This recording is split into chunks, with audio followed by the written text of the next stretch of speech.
All right, you should be able to hear me. Oh, nice. That's interesting. All right, can folks hear me? Can somebody just give me a thumbs up or something? I did a bunch of like fancy things and now everything is like all over the place.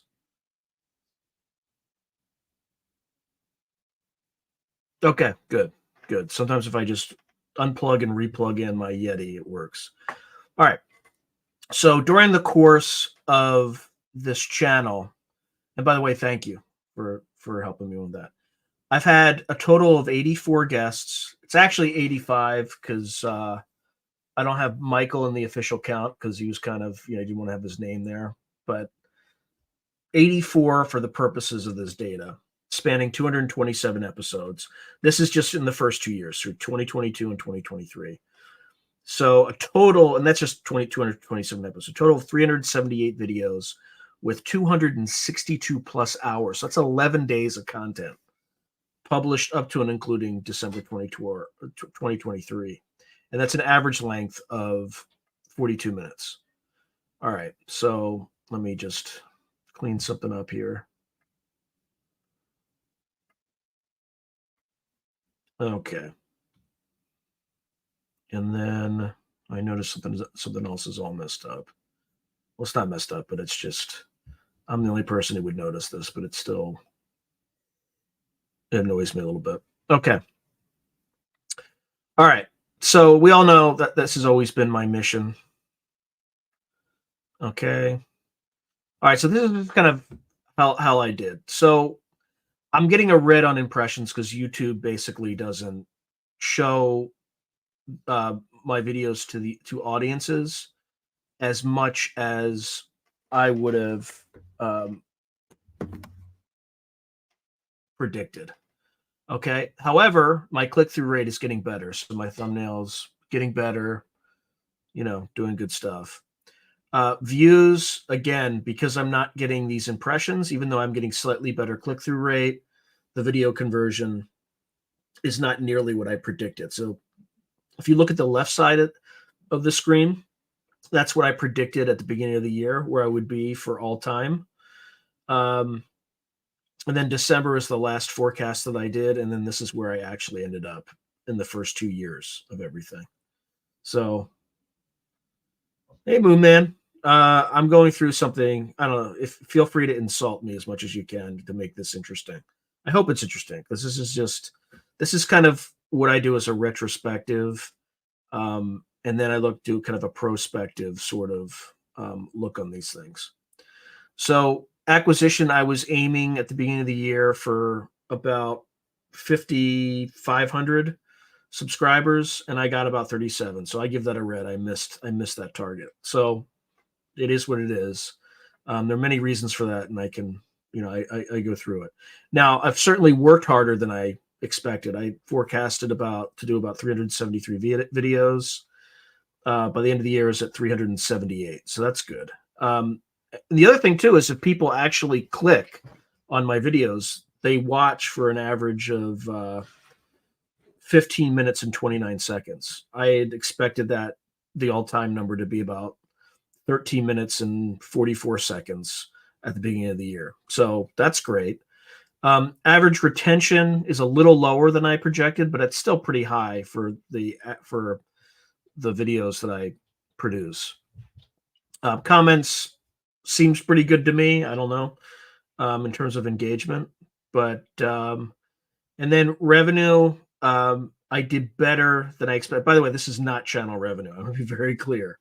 You will get a breakdown of that, but I did slightly better than I projected at the beginning of the year, primarily due to something that's completely unrelated to YouTube, right? Because I'm not doing a full-time job, so I'm doing consulting and all sorts of other things. But I can assure you, my income does not come from this channel, and you'll see why shortly. All right, these are just skill assessments. I'm not going to go into it because I think I'll just snooze. This is kind of just personally where I think things are from that perspective. Just so if you ever go back and you can take a look, and if you have plenty of time for that sort of thing. Okay, so last year when I showed this data, one of the major problems with the channel was that YouTube just wasn't. I was generating organic and more organic views than YouTube was showing impressions. That is finally reversed this year. So YouTube is kind of now responsible for 76% of my channel's traffic, and then 24% of views come from other sources. Search is my biggest source, followed by browse, channel, external, and then suggested. They account for 80% of the channel traffic. Okay. So again, not, I hope I'm not boring people with this, but again, let me know if I am so I can go through it quicker. This is just a kind of strength, weaknesses, opportunities, and threats that I go through. So without going through all the words, right? Consistency is good. I haven't missed a video in 101 consecutive weeks. And I published about an average of 3.7 videos per week. I aim for 2, and then I'll do a live stream or something like that. I basically aim for 10 videos a month. Sometimes I'll have more. I never have less. So attention and retention, we talked about that. That's good. Quality, I think, is still pretty good. Could always be better. Interviewing skills, I think, are decent. Go live turned out to be a successful experiment, so happy about that. Weaknesses, so reach is still a problem. Conversion, it's better, but I could still drive that higher. Concentration, 78% of views are from the top 25% of guests. So a quarter of my guests generate close to 78% of my views, which is, I mean, you would kind of expect that, but I need to work on that a little bit. Focus topics are related, but the algorithm seems to be confused by anytime I do like a geopolitical thing, or if I do anything with writing, versus paranormal stuff. Profitability, content business is still wildly unprofitable. So we'll get into that soon. So opportunities, shorts, I've been vastly underexploited on that. So you'll notice I'm not going to notify you when I send it out because it can be annoying and it can actually make you lose subscribers. But I'm going to do a bunch of shorts using some of the intros that I have in many of my videos going forward. Memberships, I'm just going to continue to push that. Threats, guests, getting good guests is still difficult. I've been able to kind of successfully get them, but like right now I'm sweating who's going to be on next Wednesday. Like I haven't done that yet, and I haven't scheduled anything yet, and I'm getting nervous about that. And then there's the profitability issue, obviously. So okay. All right, so this is just, I have a bunch of kind of businesses that I run, and this is kind of what revenue, and then revenue minus costs. Just think of it that way, right? So revenue's down here. So I do a lot of consulting. That is the majority of my income and the majority of my revenue. Education, I work at a local university as a contractor for one of their programs. Again, pretty, highly profitable, high revenue. Publishing, barely positive on revenue. Merchandising is negative, and that's mainly because I bought some samples, but it's got negative profitability, very low revenue. And then content, which is this, YouTube, is highly unprofitable and small revenue. Now, these things are typically this way at the beginning of a channel. And I bought a new camera this year, and I bought a new laptop this year. And the time when I bought the laptop, I wasn't doing any consulting in that quarter. So I wasn't able to, pass some of that expense onto my consulting business. So content did bear much of the brunt of that expense, but still, it is still, I'm making revenue, but it's still somewhat unprofitable. I think I'll be able to get it there this year if I hit my targets, but if I don't, you know, tough decisions might need to be made. All right, so this is the interesting part. That's just kind of, you're a business nerd or interested in how all this stuff works. That may assess it. So there've been a total of 84 guests. Average views per guest, not per video, but per guest, have been about 2,240. Median views per guest, 689. Average views per guest per video, it's about 741. Because there's some guests who have huge average views, like Morehouse, for instance, but he's been on a bunch of episodes, like a ton of episodes. And then the median views per guest is 359. Total videos, as you saw earlier, 378. And then average views per video. Now, not all videos have guests. So this is average views across all the videos that I do.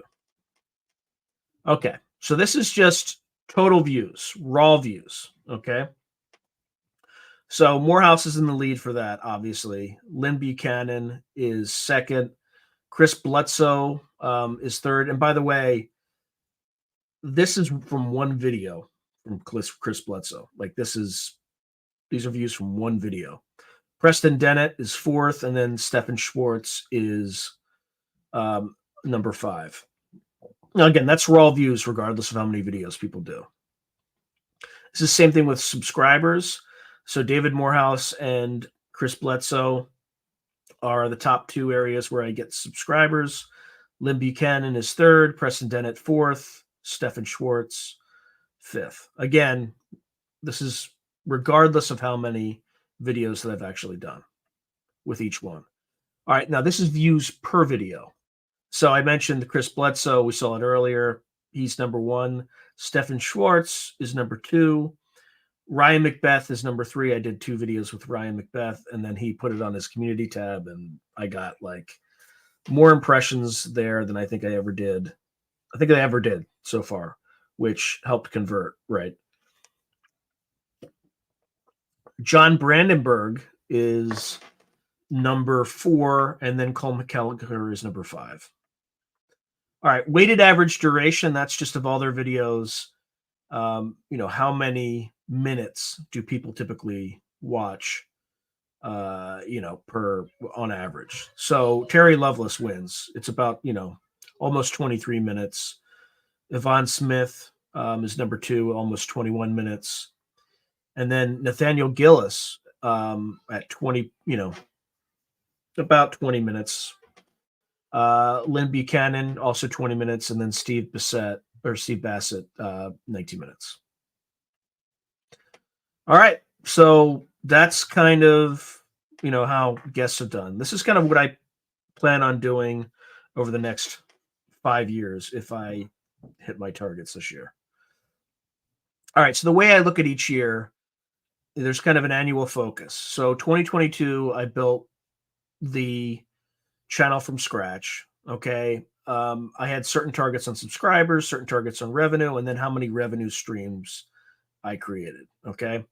So that was the build phase. Last year was the growth phase. And there was some growth, right? I went from a little under 1,000 subscribers to a little under 4,000 subscribers. So that's 4x growth. Not as much as I want to have, but it is what it is. This year is the year of diversification, right? So expanding those revenue streams and then continuing to grow. 2025 is when I scale. That's when I start actually investing resources, if I have resources to invest. 2026 is the acceleration year, and then 2027 is expand. And I can go into a little bit what I mean by that. All right, so this is what the plan was last year. I'm not going to go into what that was, but I will show some comparisons. All right, so in terms of revenue, I did significantly better in 2023 than I had planned, but that's solely because this consulting business fell into my lap. That is the biggest delta. Okay, but there are a number of other things that I can get the revenue up that I plan to do. Same thing with subscribers. I kind of keep falling behind, but I need to ramp a little faster. So this plan tries to do that. All right, I'm not going to get into the weeds on this, but this is kind of strategic investments by year, right? So in the build year, or not investments, initiatives. So in the build year, I kind of worked on Weird World War III China, which came out. And thank you everyone, because it was #1 on Amazon for short fiction anthologies in the hard copy, and then it was also #1 on Kindle for the hard, as well for a similar category. Then I also integrated, Zoom, Camtasia, Storyblocks. These are some of the packages I use. And then these are kind of the monetization channels that I worked to effect. In 2023, where I'm moving is, I plan to start doing brand deals, but the channel's still too small for anybody to be interested in that. I haven't even tried because it's just not. So I kind of pushed that off to 2024. I had membership and advertising in the plan, but I didn't have consulting or merch. These are two things I did this year that I hadn't planned on doing. Build community, very similar. I really didn't, it's hard to tell what color that is. I think it's, yeah, I can't, so go live, expand Patreon membership. And then in terms of the publishing, I didn't do a Weird World War I anthology because I haven't been contracted for it. I will only be contracted for something like that, the next anthology, if this anthology sells. So, if Weird World War China sells. So, Wormwood Down, I finished writing that novel in December, and then I sent it to my publisher. I don't know if she's going to buy it or not, but it's done. It's about crash retrievals. It's very topical, even though I started writing it 2 years ago. So this year, I'm looking at landing more brand deals, or landing brand deals, not even more. And then, kind of monetize brand deals. I have no idea what course I would even offer, but, more digital products, stuff like that. And then this Weird World War II, again, this Weird World War I anthology just got pushed out to here, and that's if I even get the the authorization to do it. And then I'm going to start working on a novel called Screw Tape Round, which is the sequel to the first novel. The other thing is, I'm probably going to, depending on how my consulting revenue may look, I might incorporate into an LLC just to get that process started and save on taxes and things like that. Because I did a lot better than I had expected, but I don't have consulting contracts lined up yet for this year, so there might not be a reason to incorporate. So, and then like an ERP system, like a QuickBooks, and just doing things professionally. Okay, so 2025 is kind of a scale. So present at more conferences, work on Toad Pipe Deep, which is the third novel, and then this Weird World War II anthology. The 2026 is when I hire more contractors, maybe start doing on-site shows, publish a few more books, and then same thing with 2027, maybe add an additional channel, if and when I have resources, right? So it's very easy to expand when you have the revenue to expand. I know from experience, it's super simple. People think being at like a hyper growth startup in Silicon Valley is some sort of special skill. And it is if you're growing revenue. But if you're trying to help support that revenue and grow with it and manage that growth, it's the easiest thing to do in the world. Like, you can hire people, you have resources, and people treat it like it's rocket science. And it's really not. It's really easy. And I say that because I worked at a company that was the fastest company to reach decacorn status in history. You can look it up. I'm not going to say what the company is because I don't want to. It was a controversial company because it was probably the fastest company also to lose decacorn status in history. All right, so this is just some of the investments that I might have to make. I'm not going to spend a ton of time on this, but this is just kind of the, like this, I replaced my MacBook, replaced my iPhone, which is why YouTube is so wildly unprofitable this year, right? So And just for folks that I don't replace that stuff often. I replace my iPhone and my laptop together once every 5 years. At a point when it starts to become painful when I'm updated. That's kind of what changed it. When I was doing work in Camtasia, it would just take to do very simple tasks when I was nearly complete a video. It would take an ungodly number of hours, and the little pinwheel of death would just spin, spin, spin. Okay. Okay. So this is just, I'm not going to go too much into this, but these are just the key performance indicators by year. And I'm just going to move on. These are key events. I kind of cancel because, again, it costs money to go places. So until I'm bringing more money in, this is more aspirational. Like that's at the bottom of my list. Okay, so what am I going to do this year differently to ensure growth? So I'm going to publish 2 shorts per week. I might not necessarily be as disciplined as I am on the episodes, but you know, at the end of the day, I will kind of shoot out about 104 shorts. And that's not for you guys. Like, I mean, sure, if you like shorts, that's great, but I'm not going to notify you guys because I don't want to annoy you. It's mainly to grow on the subscriber side for to bring new people into the into the channel. I'm going to grow membership. I'm going to hire some tiers to Patreon, so add some higher tiers to Patreon.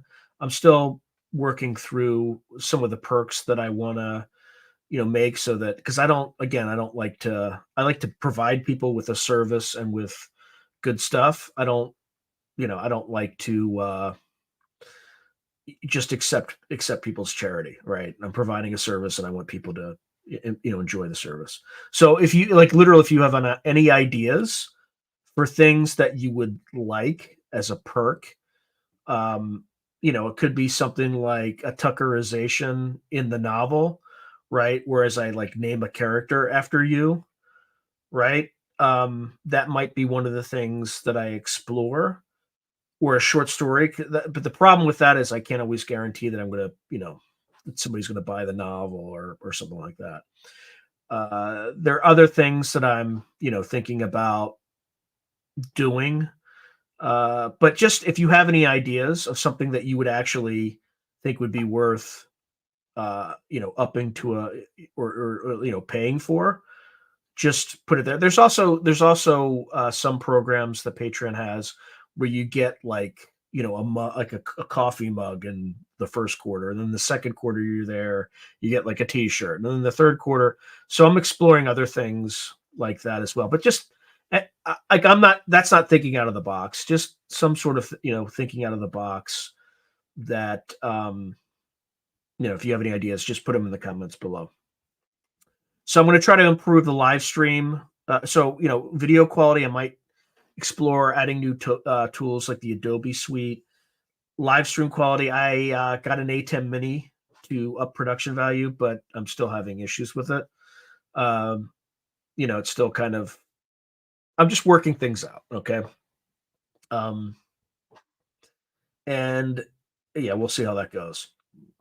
All right. So we're going to grow merchandising, continue to add more product options, and then I have to start seeking out sponsorships.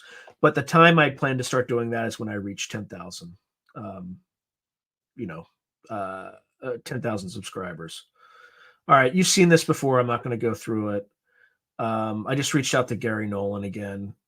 I could have sworn I fixed that. I swear to God, I fixed that. Oh, well, his name's misspelled, everyone, if you can't figure it out. All right. These are again, you've all seen this before. I'm not going to go into it. All right. Is that everything?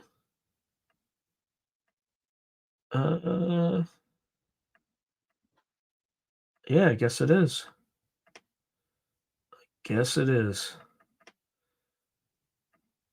All right. So, just to mess around one more time. Hello again. And then you're going to see me look into this camera. This is absolutely ridiculous. So, all right.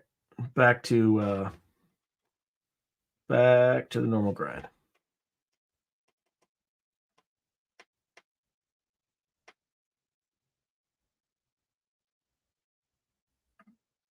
There we go.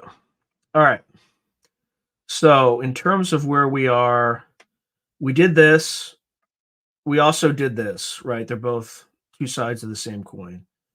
So I'm gonna do some Q&A, but a few other random thing. There's a few other things that I haven't done yet or talked about, and I think now's a good as good a time as ever, just in terms of news. So, if you haven't listened, if you've all ever watched Coast to Coast AM, I was on this past Monday with George Norrie. Yeah. So I got to tell this story because I want to save you some heartache, and the bottom line is never, ever, ever use FedEx. If you need a package to get someplace next day and you need to ensure that it gets there, do not pay FedEx. They will fuck it up. Okay. And I'm telling you this because and they won't give two fucks about their fuck up. So here's exactly what happened with me. So I get a call from the person who organized George Norrie's in my interview on Coast to Coast AM. And typically you send a copy of your book. In my case, I sent Weird World War Weird World War China to him. And I didn't send it, my publisher sent it. But it hadn't arrived yet. And I thought my publisher had made a mistake. And they didn't. They said it. It just hadn't gotten there yet.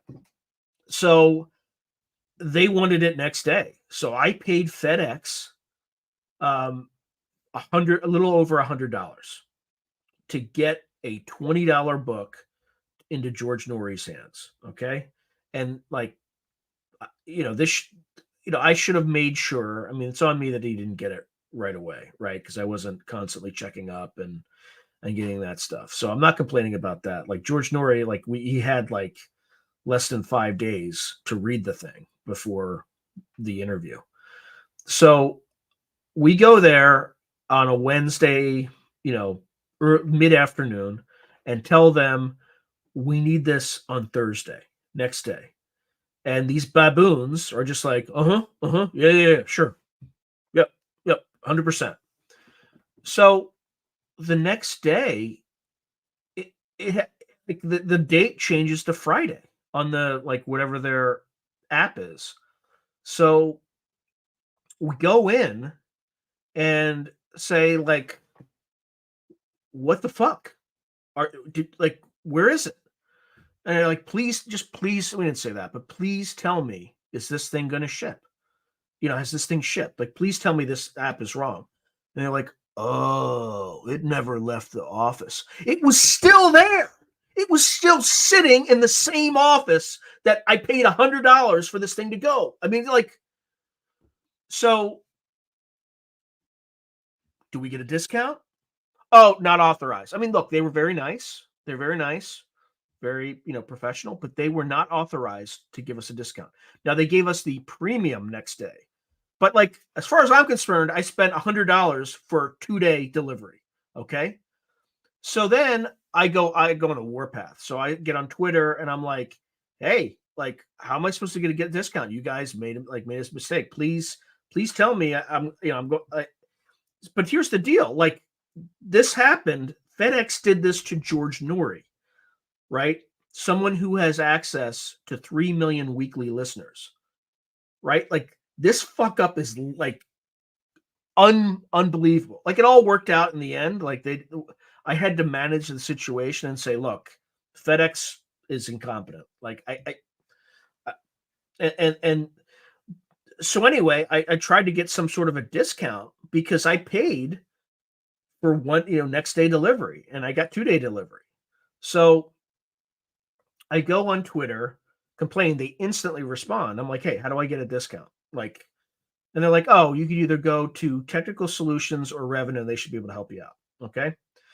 So I go to Technical Solutions, and everybody I'm talking to, English is a second language. Okay. That's all I'm going to say. Okay. I'm not going to get into, but they were fine. They were all good people. They were all trying to help this up. But literally, I called Technical Solutions. They go, oh, you got to go to the website and fill that. I'm like, come on, man. So then I call Revenue Solutions. Same thing. right? Oh, you got to go to the website. So I finally give up. I go to the website. I fill the thing out. And literally every time you go to the website, it seems to be designed so it says, sorry, not currently working right now. And no, that's what happened. That's literally what happened. So if you absolutely have like a life or death situation where you need to ship something, use DHL or UPS or even the US Postal Service. Do not, under any circumstances, use FedEx. They are no longer what they used to be. Just trust me on this one. On the most it's not necessarily the most serious example because I was able to work through it, but it can't it doesn't get much higher profile than that, right? Like George Norrie, Coast to Coast AM, didn't get his package from me on time because FedEx screwed up and they accepted zero responsibility for it. Okay. So anyway, that's my anti FedEx ad, and I'm going to continue doing that for the rest of my life. Because I absolutely despise those like the people aren't incompetent, the leadership is, right? It's clear they got some DEI thing going on, so this is basically what's going to happen in the next 3 to 5 years. It happened at the defense secretary, who anyway, I'm not gonna get into that, but just competence and meritocracy. When you take those out of the equation, this is the natural consequence. So it's just going to get worse, people. Anyway, I'm not going to say any more than that. Okay, so that's my rant. That's my rant. The other news is, and yeah, which I'm going to need to be making significantly, more money now. So my son, I just want to let folks know, was just admitted to Stanford. So, I'm extremely proud father of him. And I'm going to leave it at that. I'm not going to get too much into it, but it's going to be focusing on engineering and things like that. So anyway, lots of good things are coupled with some not so good things, right? So anyway, 2024, sorry, it's been a bit chaotic so far for, I'm sure, everybody. But I think April is going to be a little spicy. And if you listen to the George Norrie interview with me, I lay out what a Chinese invasion of Taiwan would look like. I might actually do a YouTube video on that just because I did so much research. And then, also came up with some, devious little things that, they probably are already going to, considering doing. But anyway, it was a good meeting. Also in the what the fuck category, I think there's comments of David Grush, who apparently said something to the effect of there's only 50 people in the United States who knew the full extent of the crash retrieval program and the non-human intelligence issue or challenge or whatever it is. Only 50? Are you freaking kidding me? Are we that incompetent now? Like, I mean, this kind of stupidity is why the Russians and the Chinese are going to reverse engineer this stuff much faster than we are. It's just unbelievable. Why would only 50 people know? That's insane. That's absolutely insane. Could you imagine if we took our nuclear weapons program and only allowed 50 people to know the details behind that? Could you imagine how terrifying that would be? And this issue is even higher profile, not higher profile, but higher importance than that. And you mean to tell me only 50 people know what the hell's going on? It's unreal. It's unreal to me. Like, it's just incompetence upon incompetence upon incompetence. So I really hope we do something about disclosure, because that is completely and utterly insane. Yeah, I don't know which laugh out loud is probably my FedEx rant. Oh, um, because YouTube will deplatform people who talk about that person, right? He's been given a label, and because he has the label, it's like the stink is impossible to get off. Like, yeah, I just I would actually be interested to talk to him about some of his theories about human civilization, stuff like that. But the moment he shows up, like, boom, there goes my channel. That's how totalitarian things have gotten in this country right now. Look, I'll talk to anybody. Like, I've interviewed a guy. Like, I have a friend. He's a communist. In fact, he's in the Weird World War III or the Weird World War China anthology, and the one before that, and the one before that. Right? But he is a self-avowed communist. And you know what? Like, I like talking to people who think differently than I do. It makes my ideas stronger. It makes me figure out what the exceptions are. It makes me like really think through what works and what doesn't. So I, the fact that you would want to shut people down because they said something that's upsetting, right, or triggering, it's just things are out of control right now. They're out of control.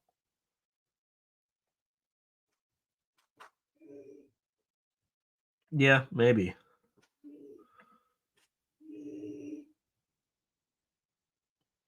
Yeah, but here's the thing: like, the United States is not the only one with these craft, right? The Russians certainly have them. I would be surprised if the Chinese did not. Um, and same with the British. I would be surprised unless the British handed it over to the U.S. I don't know, but uh, you know, I have knowledge of other programs that are in none of the above those countries, right? Or one specific, but I'm going to keep that. Um, I don't want to get my throat slit by saying what it is, but like those aren't the only four countries that likely have them. There are other countries that probably have, uh, you know, recovered something. So anyway, all right. What other questions do folks have? I just went on a bunch of rants, so my apologies in advance. And thank you for sitting through that, like the board meeting or whatever. I do it because it forces me to hold myself accountable when I show it to other people, and they can say, "Oh, oof, oh, you didn't meet these targets." So, I did some things I think well. I mean, I'm certainly working harder than I projected I was going to work, but still, um, on the one thing that's important on revenue, I did significantly better than, or not significantly, but better than I had projected. But that's mainly because of a consulting business that I do with building financial models and stuff like that. All right. Does anybody have anything else?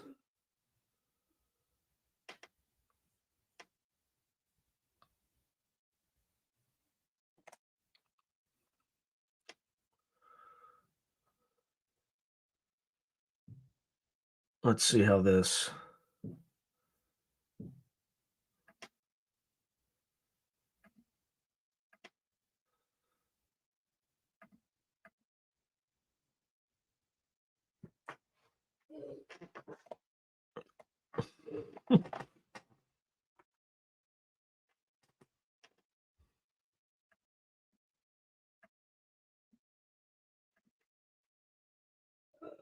Yeah, this one is a lot less robust, let's say.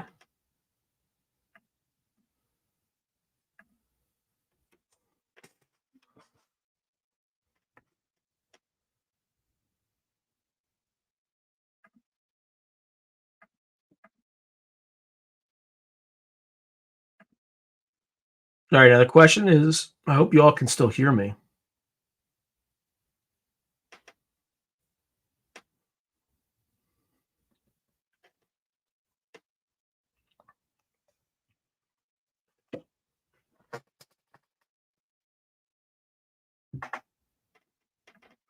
Bruno, good to see you, man. Good to see you.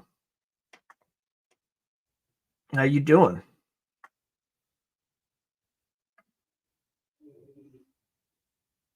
I haven't seen the video. What was it about? Was it still about the MH?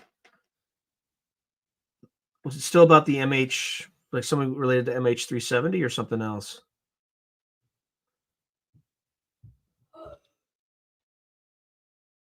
Oh, yeah, I know. I know why it's probably fine because the A10 Mini is doing something weird.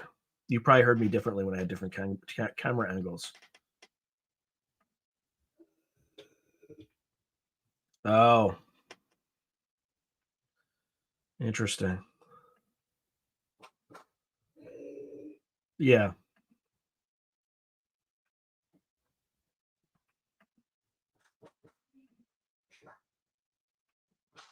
Now, what does it say that does it have like an ET sort of hypothesis or super advanced physics that we don't know hypothesis or that they just shut the thing down? I have not. That's the Robert Hastings book, though. I'm familiar with it. But I have interviewed Robert Salas, so I'm familiar with what's been going on.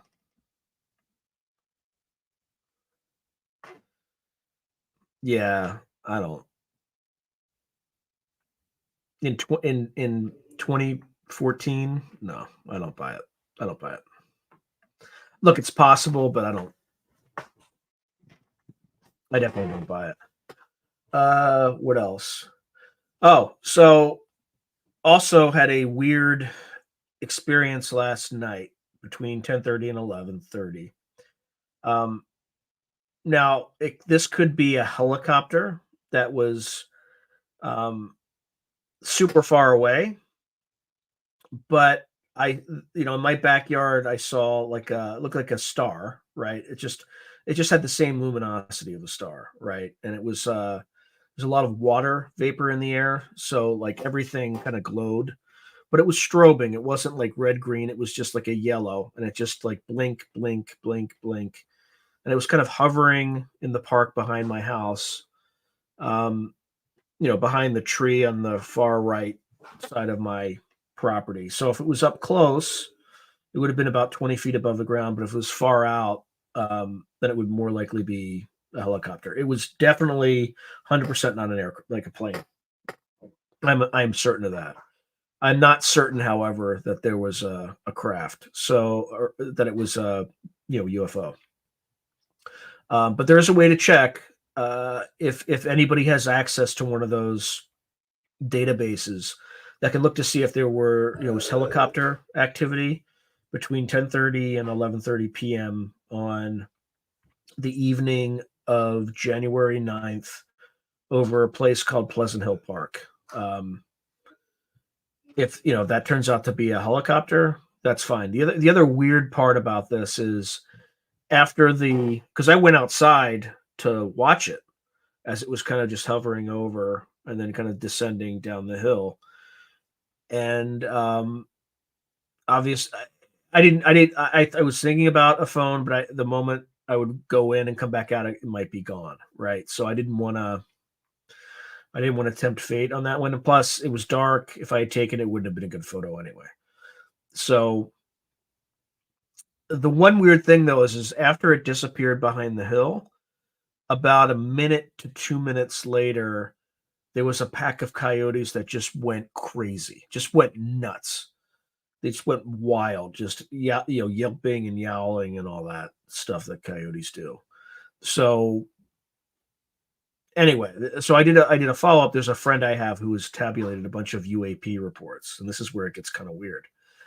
So where I live is not it's not a crazy hotspot, but it's a hotspot. So, and I think historically there was a good reason for it because nearby they have these bunkers that are off of Highway 4 that they used to store nuclear weapons. Now, there's a huge hue and cry, maybe in the 80s or something like that, where they've been since removed. But there have been a lot of recorded sightings of UFOs in the area. There's also an abduction case I can't remember. I think it was in 1976 or something like that, where a guy spotted grays like in downtown Pleasant Hill at like 4:15 a.m.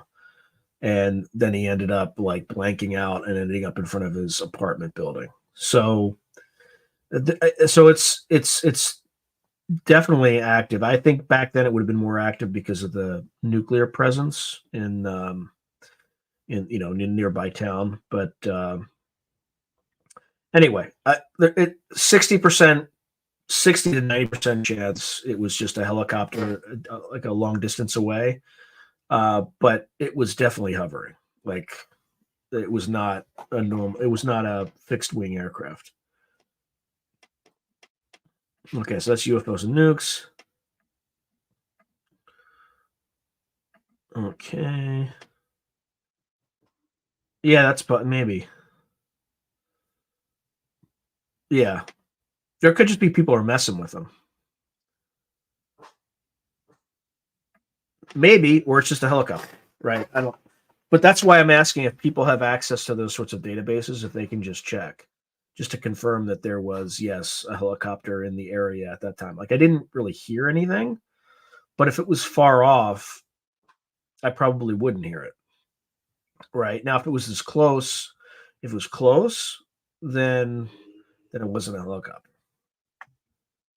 But again, it was just a light. It looked like a star. Like it was. If I looked back behind me and looked at it, because I did, and there's a star kind of over in that direction, and it's pretty much there every night.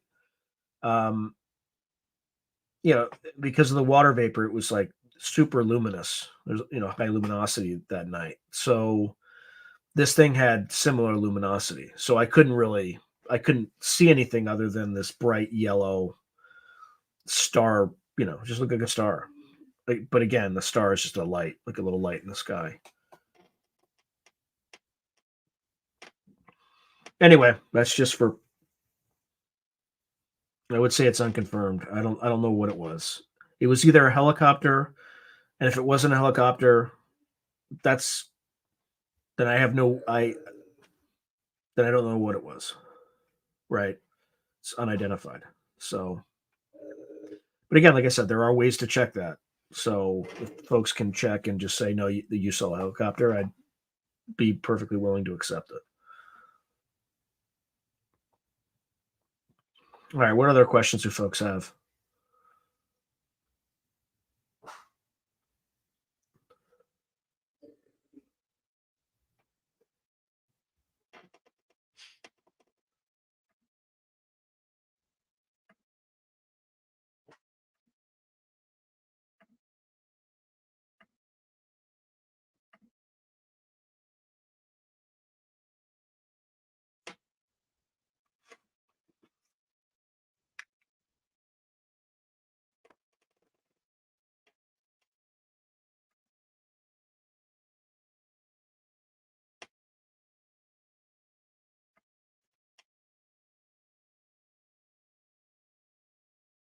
Yeah, maybe.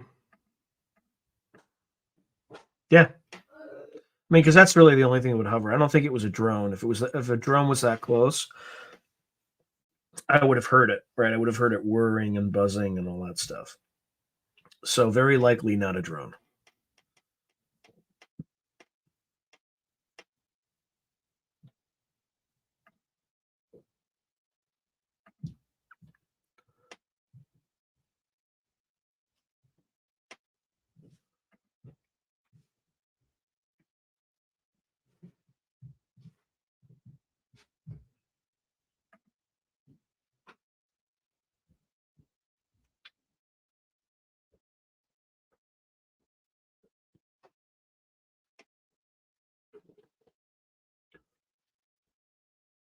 Folks have any other questions? Or is this going to be a short one? Could be a short one. Usually that's when people start piling in. I start saying, well, maybe you should. What else do people want to talk about? Any ideas for guests?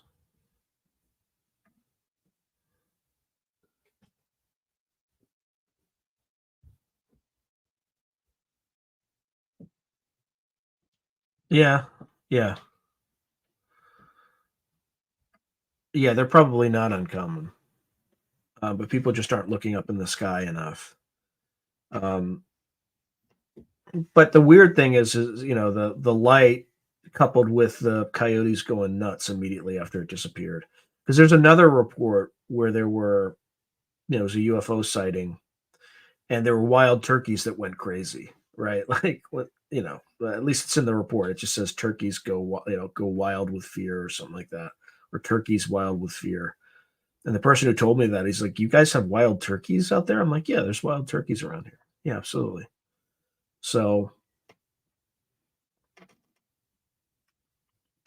anyway, like I said, I don't know what it was. Like I see stuff all the time, right? Like I live right near an airport, right? So I know what an airplane looks like.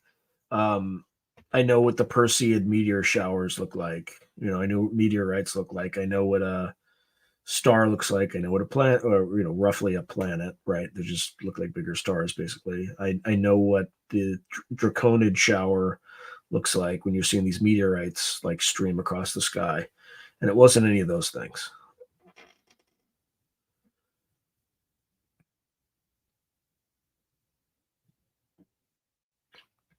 Just get just a property that's adjacent to Skinwalker Ranch. That's it. I've also been to the Mitzpah Hotel, um, which is presumably haunted. Um, and I have a short about it, but I didn't. There wasn't a lot that I picked up there. So yeah, and I would say that was my second sort of anomalous experience where I saw something weird in the sky. But again, I want to. The last one was either something strange or there was a teenager with a gigantic like Batman like spotlight in front of my house shining it in the sky, right? Which is unlikely, but it's possible, right? I can always I'm a smart guy, I can find a good reason why something is not anomalous, right? So, but no, never been there. Never been there. Um, yeah, maybe someday, but I would have to arrange it and all that stuff.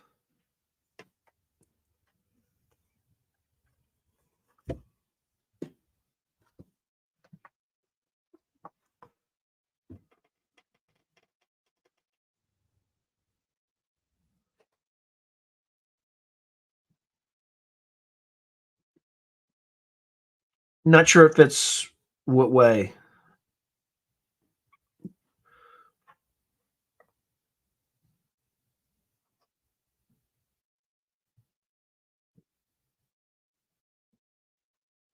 in terms of proving it, or oh, yeah, I want to have that guy who like it's just like it's all a hoax. It's all a hoax, right? He was like the one lone voice of like it didn't happen. Like I made this up, and then everybody started seeing it. And if you've all seen that documentary, I forget what it's called.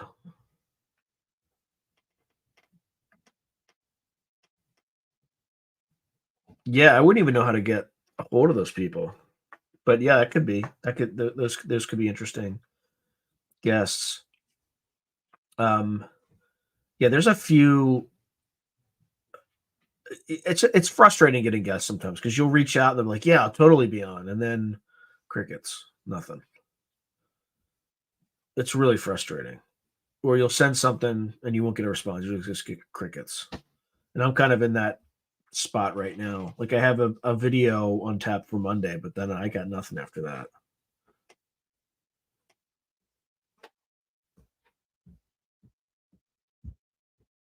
Yeah. But what do you mean by my referral approach?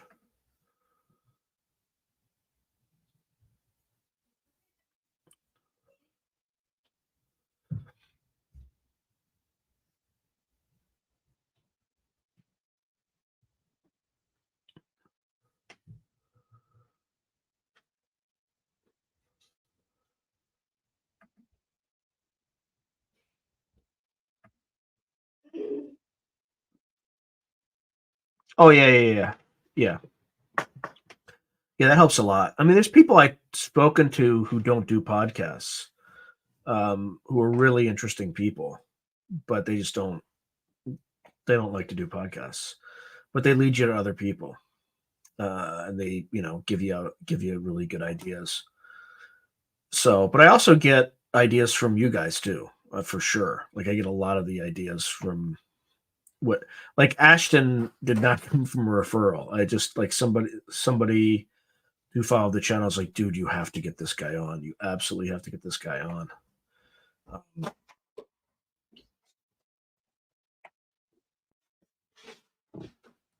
but we'll see.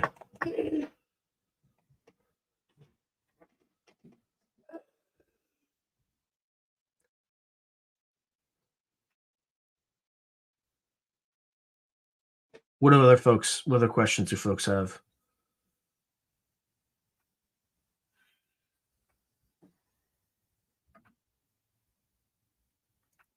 Yeah, he's one of his videos is the second most watched video on my channel.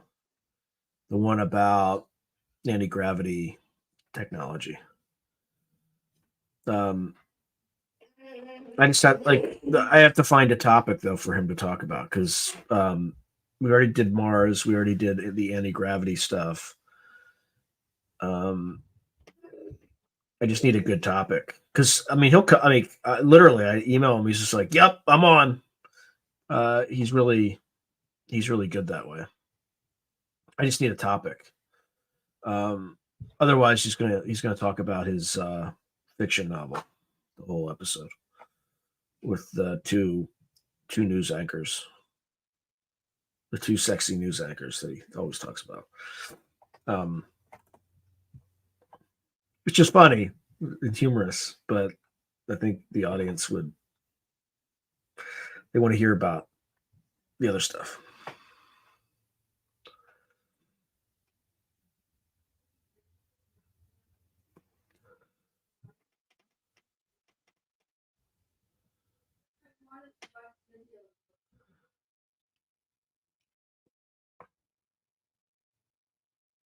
Um, I've thought about it. I just haven't reached out to her yet. Because I mean, there's some stuff that she's being fed that feels to me like disinformation, like the secret space program with the sending forces through the solar system and like it doesn't track with me. Like I don't believe it. But the strange harvest stuff I think would be interesting to talk about with the cattle mutilations. So maybe I just have to. And plus, her channel is much vastly larger than mine. So I mean, she might rightly decide that she's got nothing to gain from talking to me. Yeah, Tim Taylor. Tim Taylor. Yep. Oh, is he now? Yeah, he's the one who believes that there's a hierarchy. There's like off-world entities, then certain factions of the intelligence community, and then the rest of humanity. Which I don't know. That's sus to me. But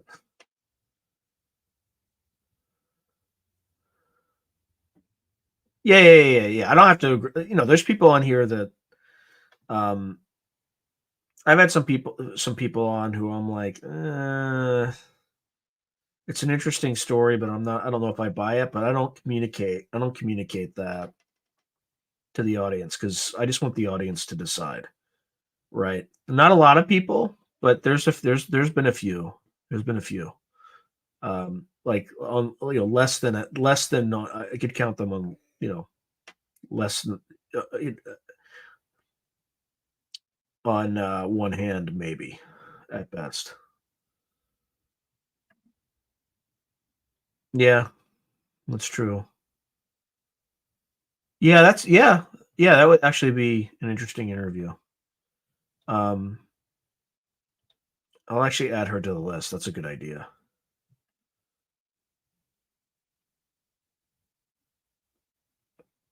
Yeah, it was probably the Danny Jones podcast, I bet. But by the way, YouTube started cracking down on that. Like anything Chris Bledsoe, they suddenly, because my YouTube channel was on fire for a while because everybody was watching the Danny Jones podcast, and then they're coming to my channel to watch my Chris Bledsoe interview afterward. So, and then all of a sudden it was like going crazy, and then it just started to like tail off.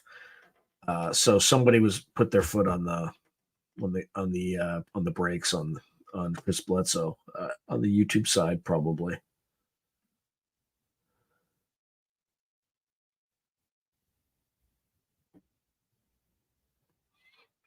I have considered that as a possibility, like a technological Trojan horse. It's possible, or it could just be that they got caught in the storm and it messed with the electrogravitic properties of their craft. I don't know. Or two of their own craft crashed into each other. Uh, but I don't know. There's so much misinformation out there about all this stuff that you can't certify a theory of like this is what actually happened because there's so many things that that are misinformation.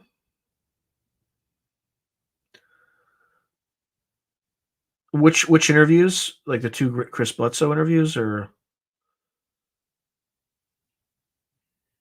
oh, I see. I missed this one. Yeah, Chris is legit. That's why the intelligence community locked him down for 15 years, or however many years that was.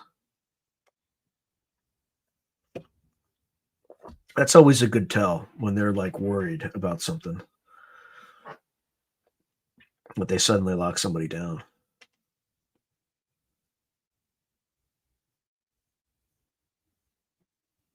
Oh, here we go.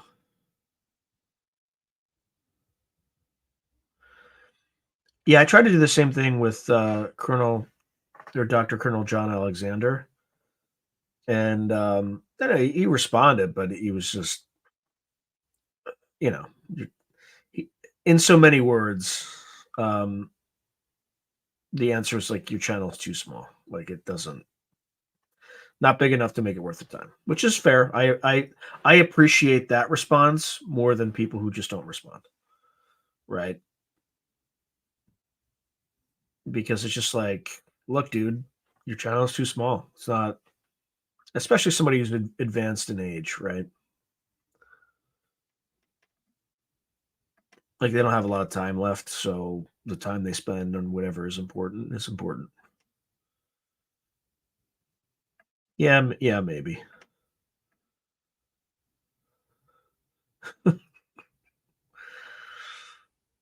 Yeah, it'd still be interesting though.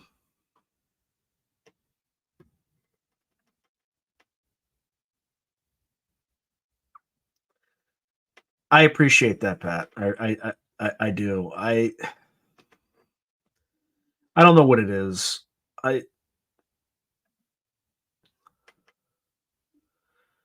Yeah, that's by the way, sacred geometry is the one is the person who I mean, I don't think it's gonna hurt. I think people would like that I say this, so I'm assuming this is a positive. Okay, sacred geometry, so I'm not gonna give you a hard time. So sacred geometry is the one who recommended Ashton. Like I wouldn't have done the Ashton interview without sacred geometry.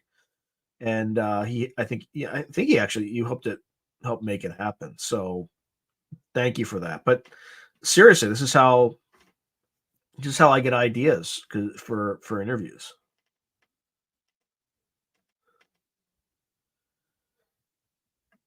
Yeah. So what could I do to make it better or to make it more? uh, So here's the other thing. So there's a guy in this community. He's a professor at the University of Chicago. Okay, and he's mentioned by a lot of people, but he doesn't appear on podcasts. Super interesting guy. So I reached out to him because his name came up 3 times in an afternoon in 3 separate contexts. And usually to me, like that's a synchronicity to me. And I always act, not always, but I started acting on synchronicities. So I reached out to him and I said, "Look, I'd love to connect with you, interview in the podcast." He's like, "Well, I don't do podcasts, but I'll talk. I still, would talk to you." So when I spoke to him, we were just talking about and he had some really interesting insights, like super interesting. The most interesting insight that I remember from our conversation was that when with the Wilson memo, when Admiral Wilson asked this control group that had control of these craft whether or not this stuff was real, they're like, yeah, it's absolutely real. And when he wanted to go see it, they're like, you can't see it.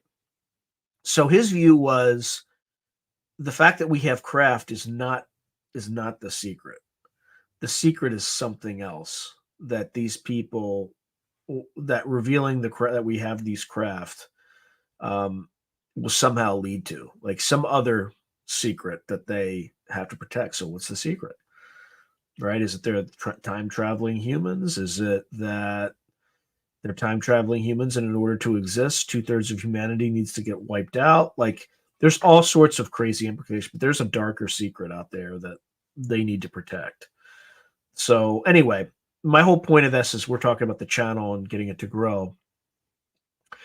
If I were to do like, again, I'm just speculating, but if I were to do a demographic study of the people that watch this channel, because we were just talking about Lynn Buchanan and stuff like that, and he watched my channel, like this professor at the University of Chicago. Like he knew my channel and he was able to talk about what I talked about with Lynn Buchanan on my channel. So what I think is happening is people who are really immersed in the topic, but are high IQ people are watching this stuff. And some of what the things that I talk about are not necessarily accessible to a more generalized audience. It sounds like super arrogant to say that, but I think like it's just, I think it's a little I need to dumb it down a little bit to get people to click on things. Right. So I'll give you an example. I put something out by James Madden today and I called it panpsychism. Like that's the title that it said on the topic. Someone with a PhD in, you know, physics might be like, oh, that's kind of interesting. I'm gonna click on that. But someone who's like working a 9 to 5, they're gonna be like, I can't schism? What? Right? They're not. So after it had a pretty low click-through rate, I just changed it to panpsychism and UFOs. And then suddenly, like the thing started ticking up. Right. So part of it is just making the channel more accessible for a broader audience. Because once people click, they watch. Like we show, the average is 15 minutes of video, right? And that's a long time to watch videos on YouTube. All right, so I missed a ton of comments.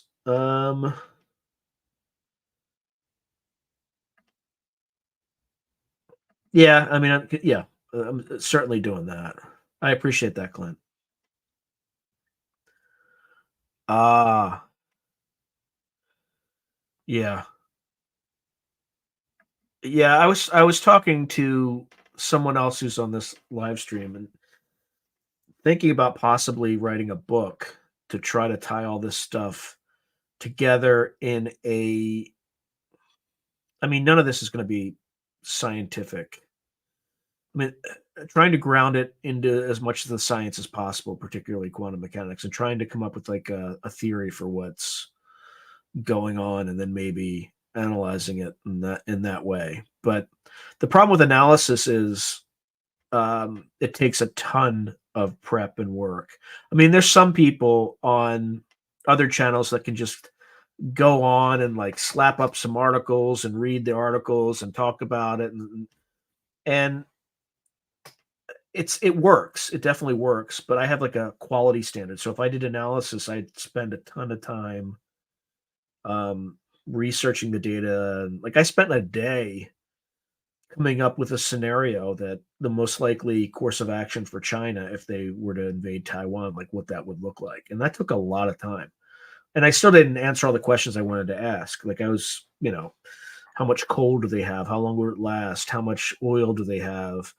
What have they been doing with treasuries? Have they been like steadily exiting treasuries? I think they have. They've also been buying Bitcoin, like, or cryptocurrency, all sorts of stuff to decouple themselves or to reduce their exposure to the dollar, which is something you would do if you got involved in a war with Taiwan and by de facto with the United States. So like it takes a ton of work, but there might be a way to do. Anyway, I want to be very clear. I'm not dismissing the idea. I think it's a fantastic idea. I would have to think about how to do it and how to work it into the routine, because that's the other problem with YouTube, right? Like I'll give you an example of it, not an analysis video, but more of a historical video. So I did one on Soviet crash retrievals, right? And it did okay, but YouTube's algorithm like fritzes out on stuff like that. Like they have identified me as a podcast where I interview people, and anything that comes out that is not exactly that, um, it's a struggle. Like look at my shorts videos that I recently did. There's only one out of the last four that I put out that is over 100.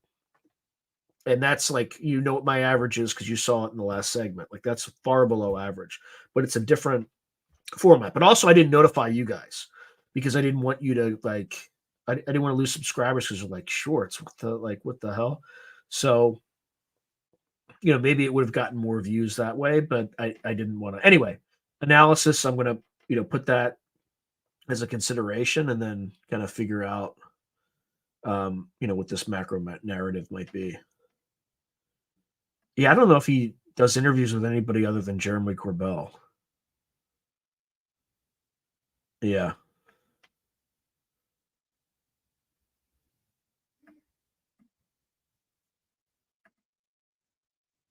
All right. Yeah.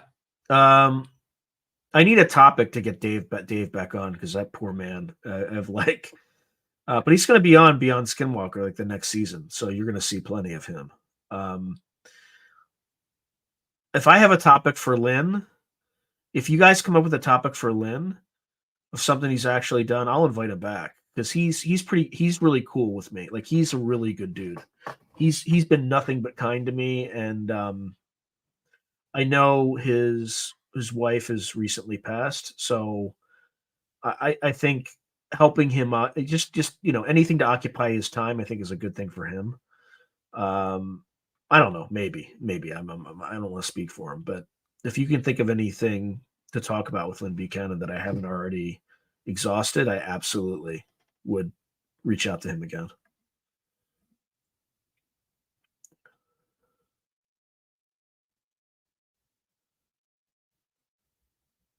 Yeah. By the way, this was literally just a synchronicity. Okay. So the last Y files was all about remote viewing. Like literally the last episode was all about remote viewing. It was about, I had done an episode with Lynn Buchanan about the four bases, right? Mount Hayes, Mount Perdido, and then Mount Zeal, right? One's in Alaska, one's in Spain, one's in Australia, and then the other one is Mount, I don't know what the name of the mountain is, but it's in Zimbabwe. And the whole episode was about that, remote viewing those targets. But he didn't talk about Lynn Buchanan at all. He talked about a little bit, mentioned Mel Riley, he mentioned Skip Atwater, he mentioned Joe McMoneagle and Pat Price. Those were the key remote viewers that he talked about. But I definitely recommend watching it. Like I was shocked because usually every episode that the Y Files does, um, I mean, again, just guesstimating 75%, he basically debunks whatever the topic is. With remote viewing, he did not. And I was floored. I was like, oh my God, like, this is great. This is amazing. So anyway, but it is definitely like Wife House is definitely a well produced channel, well managed channel.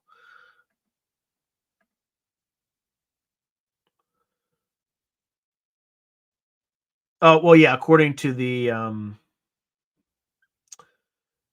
what is it? I think he said that on Jeffrey Mishlov's channel, New Thinking Aloud. Yeah, I haven't had Dick Aguirre or whatever his name is, like one of the future forecasting guys. I've had Daz and I've had Reardon.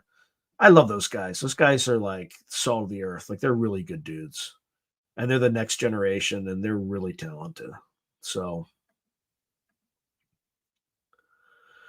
and by the way, I gave them a shout out on Coast to Coast AM by name and Future Forecasting Group. Like I wanted to make sure I got those guys some exposure there. But yeah, they're great dudes.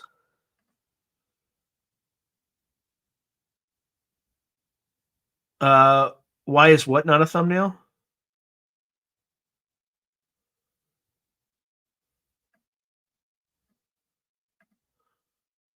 I'm curious about that question. Yeah. Well, I don't know about that. I don't know about sharing. I did all the work, right? Like I do interviews with people, right? I've been on, I went to coast. They don't, you know, they don't pay me to come on, right? And that's the deal, right? I, I'm selling a book. They have a giant audience, although I don't have a. Here's the thing: when this channel will get bigger, and these people will get, like Morehouse alone. He didn't have to talk to me, right? There are people. If you reach out to him in the wrong way, if you take the wrong approach with him, he'll just you're done. you you you fucked up. You're done. And for some reason, I didn't mess up. So, and as a result, we had a really good relationship. But then there was a producer from the History Channel that was watching one of my videos, the one on Chaco Canyon, and approached him. So that's how. I mean, it's not the only reason he got it, because primary reason he got all these gigs with the History Channel is because he's highly talented and he's done it before, right? He's been on a bunch of shows like Nova and stuff like that way back in the 90s. So he's obviously qualified to do that. But the thing that triggered it was this producer was watching one of my episodes. So, when people help, like, people get rewarded in some ways by being on a lot of these channels, right? I'm not trying to beat my own, toot my own horn, but and by the way, George Norrie gave a shout out like twice. Shout out to the channel on Coast to Coast AM. He's like, what's your channel again? What's the address? And I think within um, within 2 days of that, I easily got another 100 subscribers, something like that. Like people came on and watched. So if you're new here, welcome, and thank you for listening, and thank you for becoming a subscriber of the channel. I really appreciate it. Okay, let's see. Yeah, so I could also maybe some sort of I think with a documentary, you have to actually get permission. I don't know what that would look like, but I could certainly make a video just splicing a lot of these things together and post it on YouTube like that. That's a possibility. Yeah. Yeah, so I'm working on that. So say, I don't know if you were here at the beginning, Sacred Geometry. So I went through this long, boring. Well, I'll just show you the page really quick that I was talking about. That's all wrong. So that's one of my goals next year, is publish 2 shorts per week, right? Or not next year, this year. So anyway, I think that's the way to at least help accelerate growth, maybe. Yeah. I tried clips before, and it confuses people and people get pissed off. But shorts, I like sliced and diced. Have you noticed the introductions that I do to my videos? I'm basically going to package those, like a version of those as shorts, to just try to get new people to come in. That's why I don't blast out notifications to you guys for those, because you've already seen them, or most likely. Yeah, I appreciate that. Yeah, that's the problem. It's hard to get people interested unless they see the shorts, or something short where they can get intrigued. So I'm definitely working on that. That's one of my goals this year.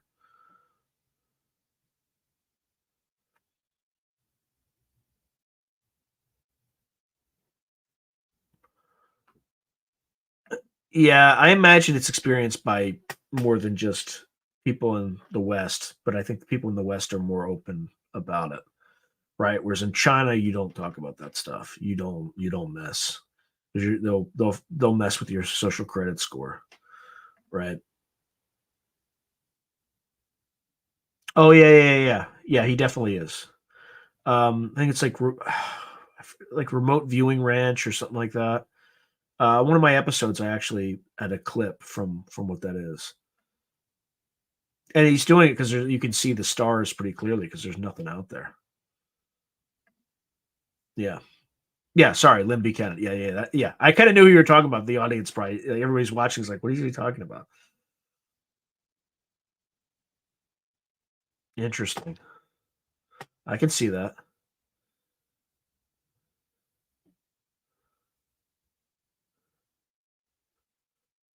Huh. All right, I'll take a look at Ian Easton. Yeah, my geopolitical videos, when I do analysis, I get like no views. And I like there was one about the Russian military running out of men, like how long they would have and all that stuff. And I did like a huge deep analysis, and I don't think it crossed 100 views. Yeah, I've been thinking about that. So here's the only thing that's been stopping me from doing that is like these people are doing work for you for free, right? So you have to be super respectful of their time, and I don't want to get into the practice of like getting people to do stuff for me for free for the love or for exposure, right? Like, um, because I think like Daz would probably be willing to task something as long as it's like an interesting esoteric target. So he does like he would get something out of it because you can't task yourself because you'll screw up the. So I have considered it, and I'll probably just reach out and see if he'd be willing to do something like that because I don't want to say what it is, but there's something like very specifically that I wanted to um, have people look at. But if I say it, I'll screw it up on this particular stream. Look, Nori is awesome. Like I was really impressed by how like if you're on the show, he works actively on the show to promote you, right? Like he's constantly asking, like, where can they find this book? What's the book about? What here, this is your website, but what about your YouTube channel? What do you talk about on your YouTube channel? And at the end, he's like, yeah, we should have you back on and this and that. Like he was awesome. He was awesome. He is like he's an amazing host. All right, I'm gonna find, yeah. Yeah, yeah, but he's very gracious. Like I was very appreciative and thankful to be on that podcast, on that radio show. Yeah, I've reached out to Nap. No response. You know, again, um, it's probably because it's not big enough, or he doesn't have enough time, or it's just not. You know, yeah, that whole thing's getting weird.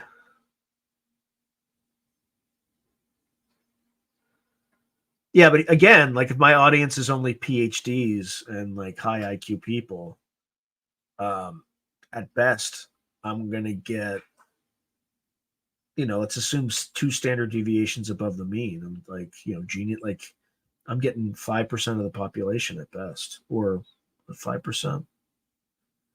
Uh, no, I think it's 2.5% of the population at best, because you know the other 2.5% is on the other side of the bell curve.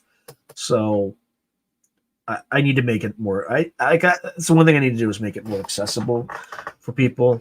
But I don't know, like people who click watch. So it's not.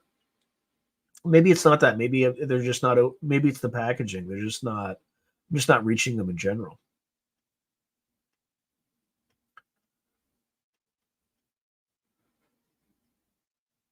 I have not,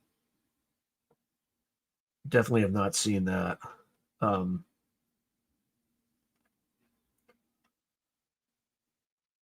yeah, look. I'm not saying everybody like is, I'm not trying to be elitist or anything like that, but like when I talk to people, um,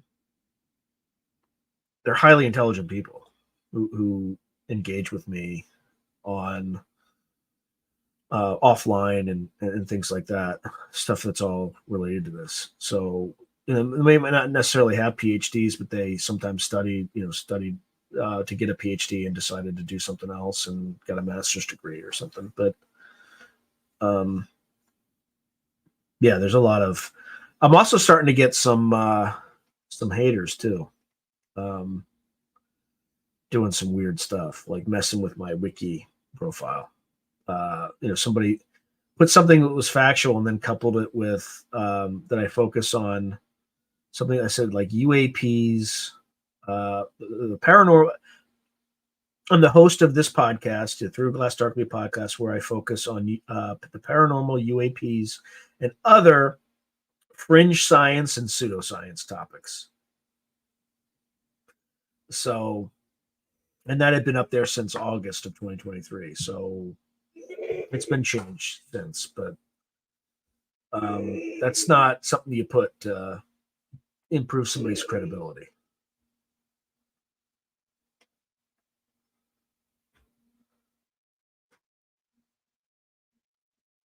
Yeah, yeah. That's. Have you watched my two Mike Cleland interviews?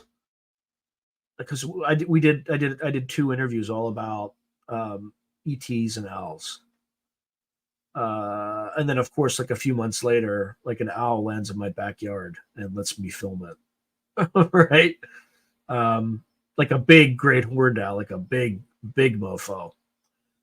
And I got within 5 feet, and it was just like preening for me, allowing me to take whatever pictures I wanted.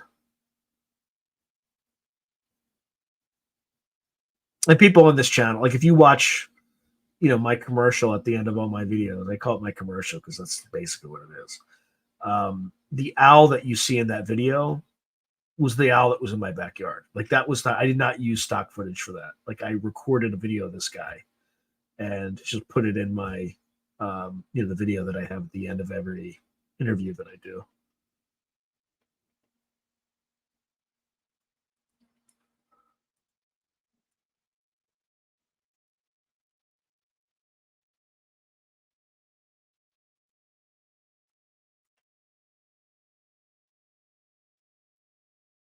Okay.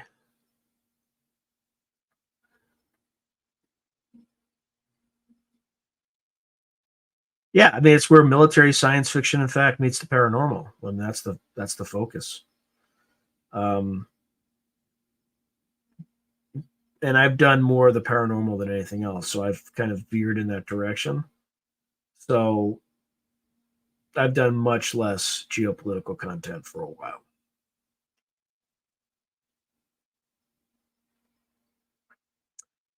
Yeah, I think I had only seen prior to that experience, I had only seen an owl twice in my life. Once I was in the Mojave Desert, like in the army, and there was a coyote that was trotting down the street and had a baby owl in its mouth. That was the first time I've ever seen an owl. The second time was, I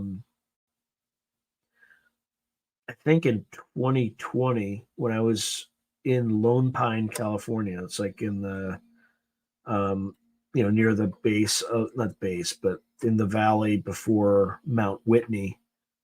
That I saw like I had a picture. I took a picture, and there was an owl just kind of hanging out in the tree, and that was the third time I've seen one, and that sucker was like up close and personal.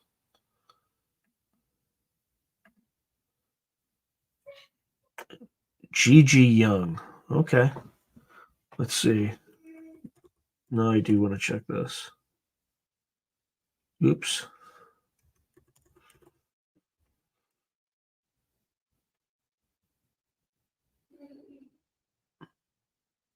Oh, okay, intuition development courses. Let's see.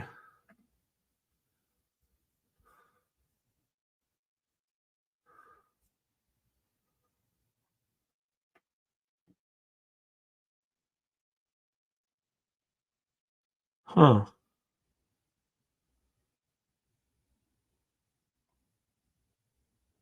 Yeah, she seems like she's like big time. Uh,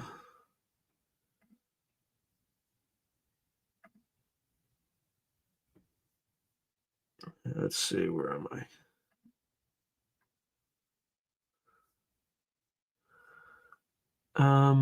All right, let's see if I can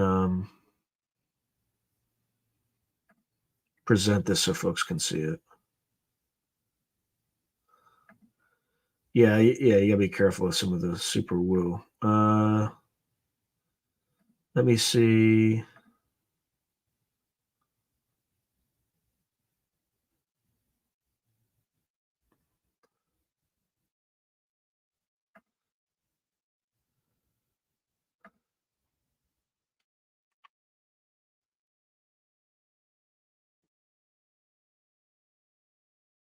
Uh,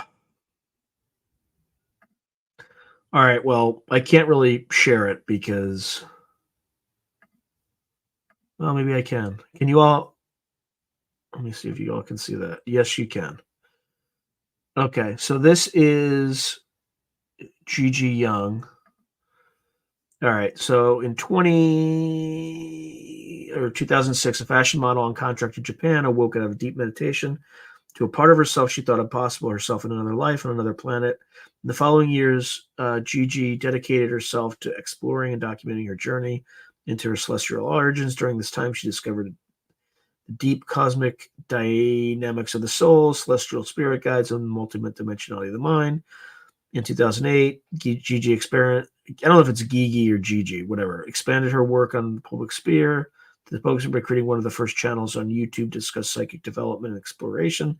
In 2013, Gigi opened her private consulting private also spiritual guidance and clarity to clients with a wide range of backgrounds from all over the world. After nearly 7 months of private consulting, Gigi now teaches psychic development through our online courses and continues to create media that focuses on self-discovery, intuition development, and psychic lifestyle. Okay, it is not my job to look at the higher dimensional strings that are pulling you along. It's my job to help you navigate them, to help you move into your highest potential. Intuitive readings fall flat if they are merely a series of predictions with no deep knowledge or guidance behind them. It is my job to help provide clarity on where you are right now to where you've been and then bring a focus to align yourself into your highest potential. Yeah, she's she's not hard on the eyes, I'll tell you that.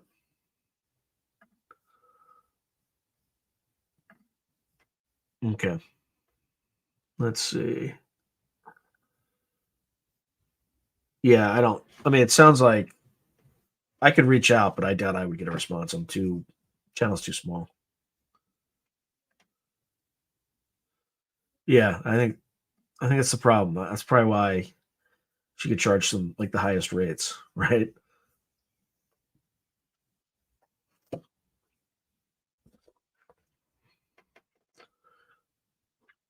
All right, what else? What other questions do folks have? Oh, here we go.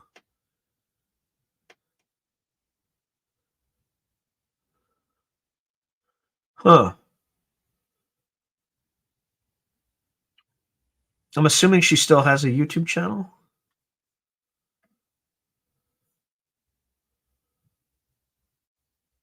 Oh, is this Michael Newton? Um, hold on, is there a way that I can does this work?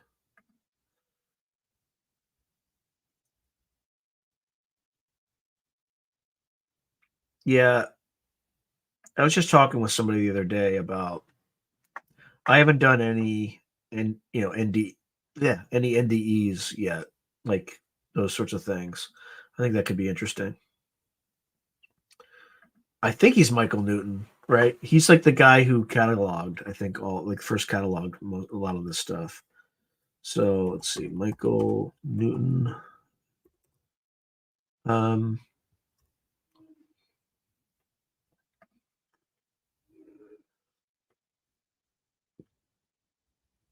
yeah, Life Between Lives. That's the guy.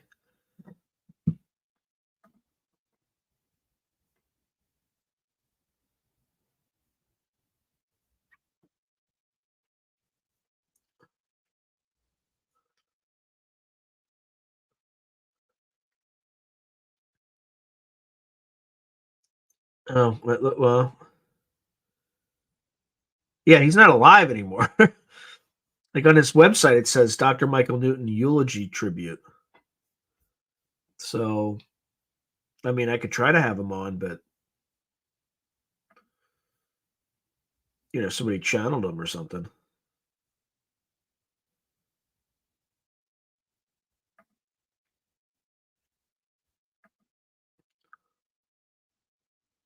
Huh.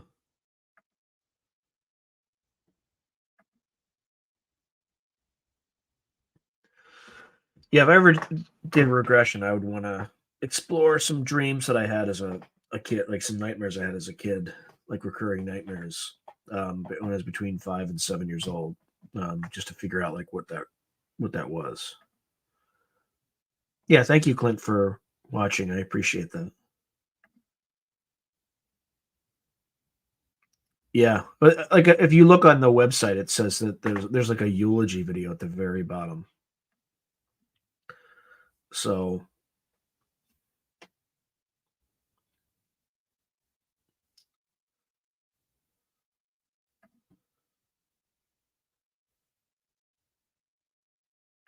yeah, I haven't seen Skip Atwater being interviewed on any recent videos. Maybe.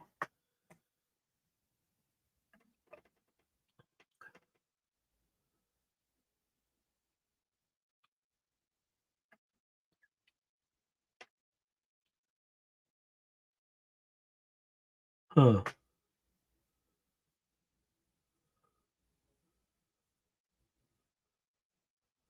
Huh. Yeah, I mean, there's a theory that orbs are souls too, right?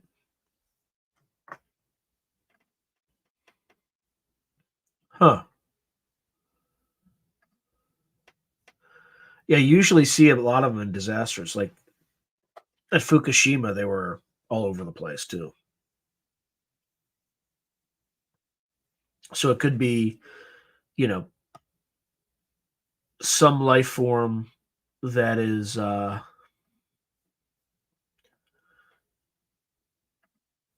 observing the event, or it could be souls or something else. I don't know. I don't know. Like, there's no way. Yeah, there's no way for us to really know, especially since our government doesn't share anything with us. So trying to figure this stuff out on our own is kind of the only real way to do it. Yeah,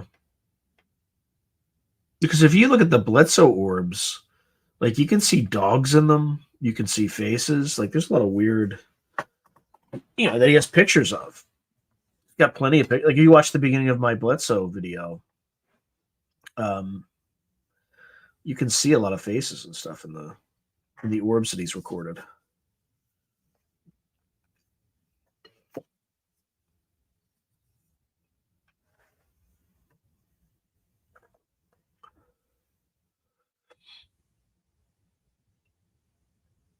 Did anybody like listen to Coast to Coast? Just curious. I doubt it because it's like a Monday night. I wouldn't expect it.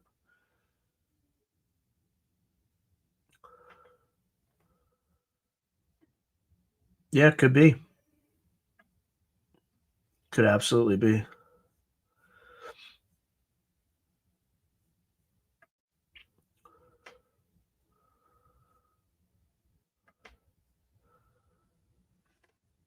Yeah, because I think like matter just vibrates at a lower frequency than someone's ethereal body or spirit, whatever. I don't know anything about that stuff. I'm just then their soul, and their soul obviously would float because it wouldn't be as subject to gravity. Maybe I don't know. I'm sure there's some science behind it too, right? It's just another essence that's vibrating at a much higher reality.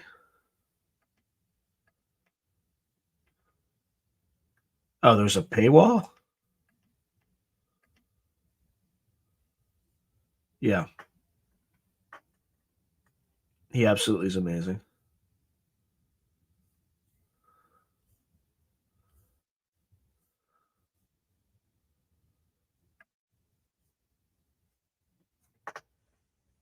Any other strange stuff in the news recently? Oh, just a reminder for people who just joined, don't use FedEx. You'll thank me later. Never, ever, ever use FedEx.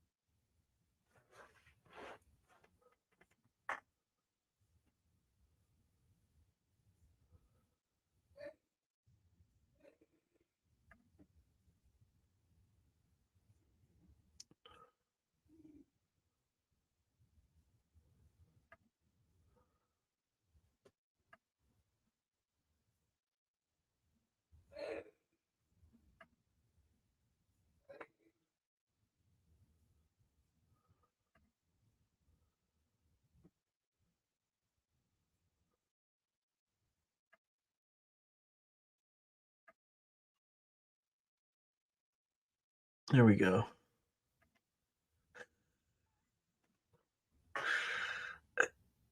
Yeah. The mall aliens. I haven't spent any time on that. I think it's a hoax because there's a guy on a TikTok video that says he made up the hoax. Um, so that's kind of where I stand right now, but I could be wrong, right? The jellyfish you have, I mean, like, come on, Corbell. Like everything, like the last two videos he put out, it's just like one's like that's obviously a black project. Like obviously. Like he had that triangle thing. Like, yes, it's over a marine base, but it's obviously a black project. Um the jellyfish UFOs, like I lived in the desert before in the Mojave Desert, and like that to me that looks like a flying trash bag, right? Which you do see sometimes from time to time. You get like high winds, or some flying plastic bag or something like that. Look, it could be real, it could be something else, but I almost think somebody like slipped it to him to damage his reputation, but who knows?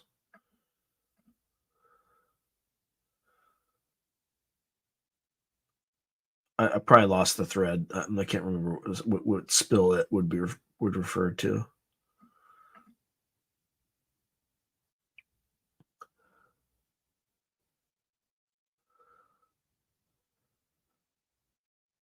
Oh yeah, I've been saying that for a while.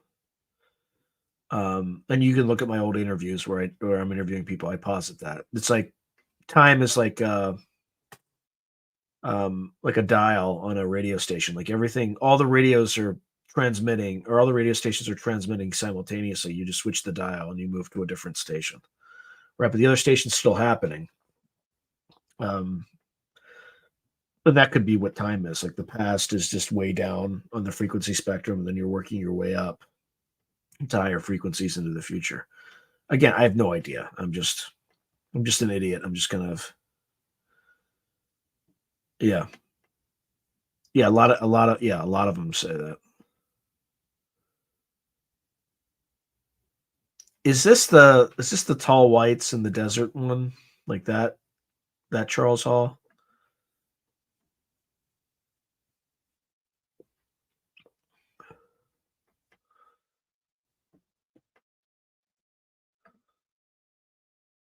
All right, good night, Bruno. Thank you for coming by.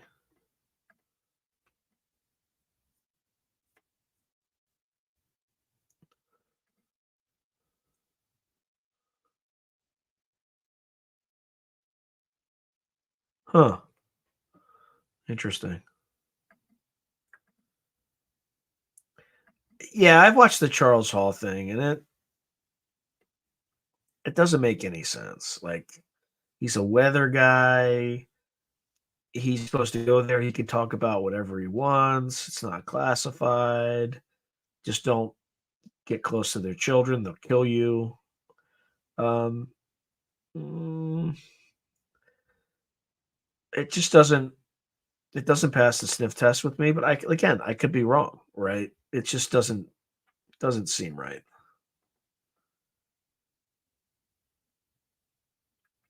Yeah, I've reached out to him before. Yeah, I know what you're talking about. Um, again, I'm not channel's not big enough yet. I think once I get to 10,000, maybe people would start consider like I've tried uh Dolan too, right? Richard Dolan, and haven't gotten a yes yet. Travis Taylor never responds.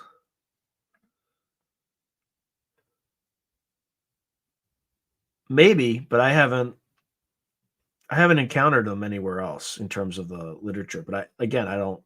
I could be completely wrong. Um, like I don't think I've ever heard anybody tell an abduction story with tall whites. They have with reptilians, with grays. Um, I think there is some percentage, but I did an episode with Preston Dennett. But whatever it is, it's less than 5%. Like it's extremely rare, if at all.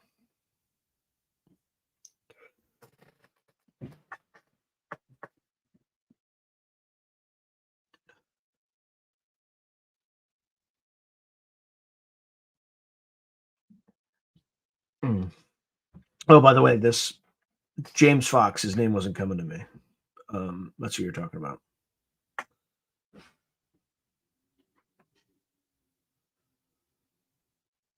Looks like our front door just opened by itself.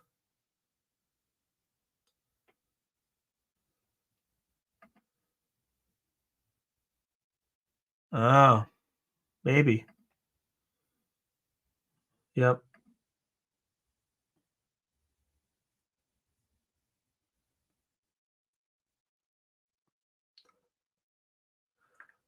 I'm gonna I think jump up for a second because I gotta close this front door.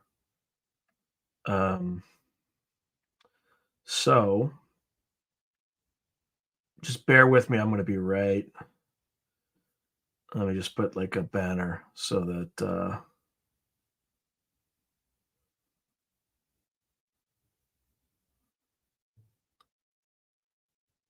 well,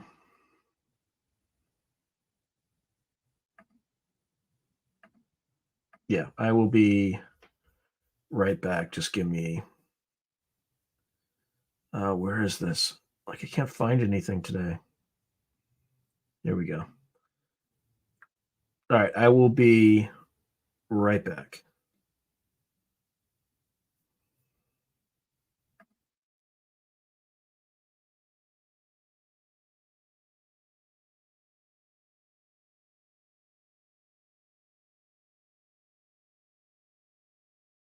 Breaking news.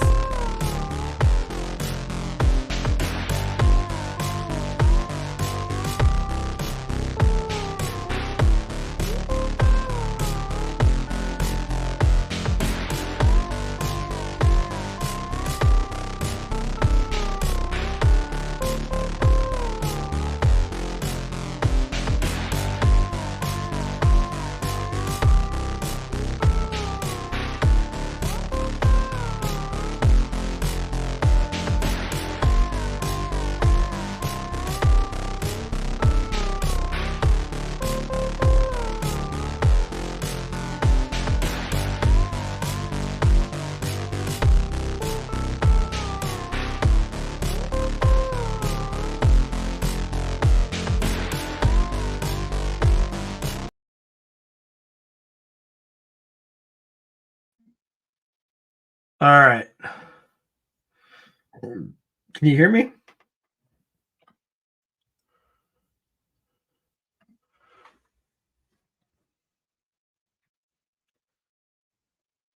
Yeah, he didn't pass the military Smith whatchamacallit, sniff test with me. But I wasn't. I've never been in the Air Force, so I could be wrong. But there's just something about him that, or just something about the way that things were handled that I've never ever encountered. You know,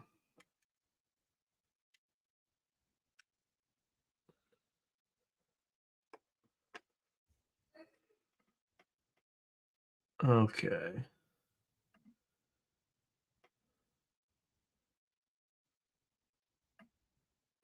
Yeah. I mean, like, it's got a very like disinformation feel to it to me. Um, because that's all that like, yeah, like she's saying that they were working with them and they're high IQ geniuses. They're like the smartest. And look, it could all be true. It could all be true. I'm not saying it's not, but it's just the intelligence community has good reason, will sometimes work to actively discredit somebody.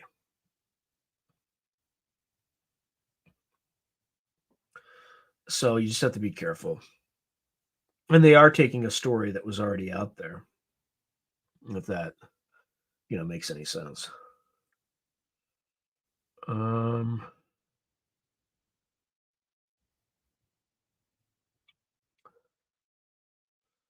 what else do we got?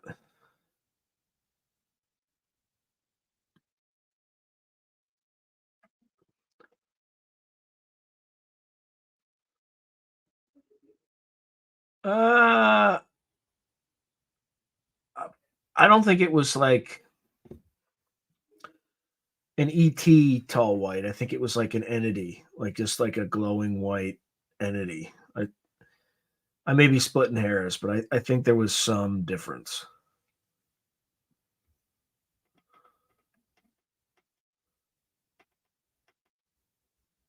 Yeah, that's true. That's true. Um, again, I'm willing to admit that I'm wrong, but the tall whites thing I was always kind of a little skeptical about. Although um, Lynn Buchanan did report some version of that in one of his experiences, and then there was another person, oh, Terry Lovelace, that saw something that you could interpret as a tall white. It doesn't mean they were tall whites, but I'd have to rewatch it.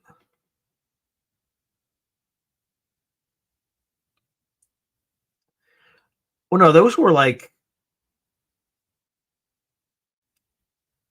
what was its name? What was the thing? What was the no, they were like 9 foot tall Aryan looking uh type people, not Aryan, but like Nordic types, not tall whites.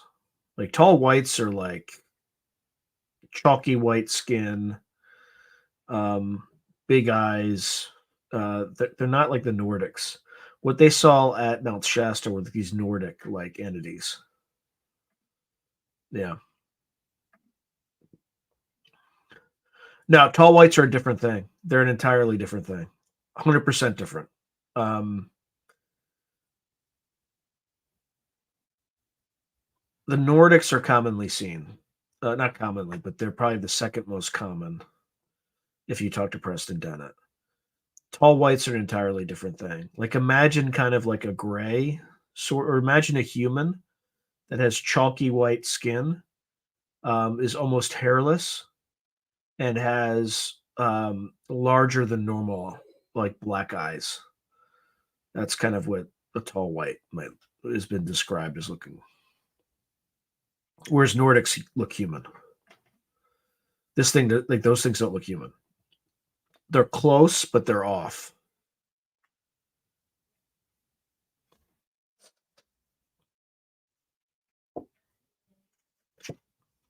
They might have some hair, but it's like almost white.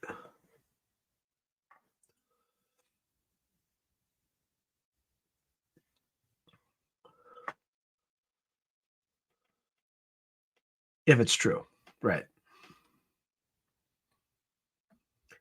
Right. I mean, in today's day and age, you have to question everything, right?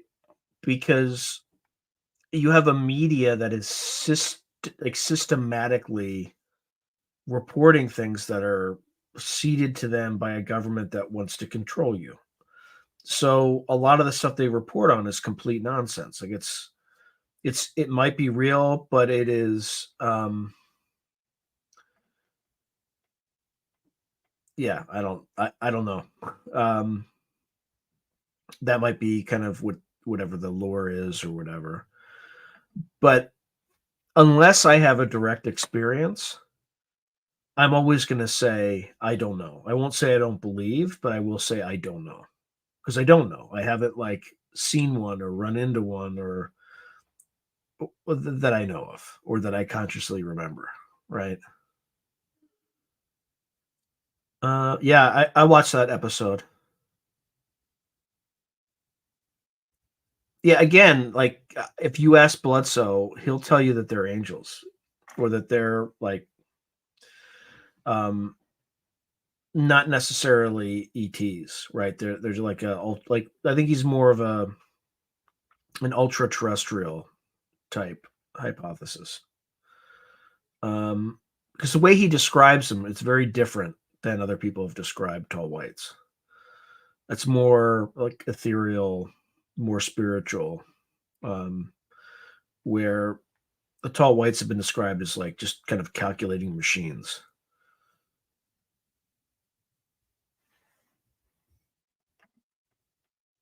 War is peace, freedom is slavery. What's the other one from 1984? There's like three of them.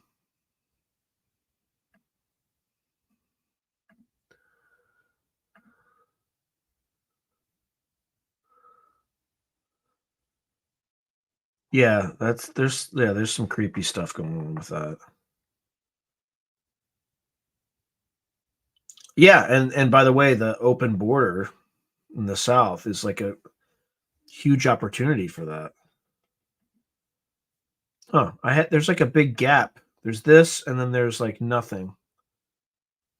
I wonder what that comment was. There's like a missing comment. It's weird. I don't know what that is.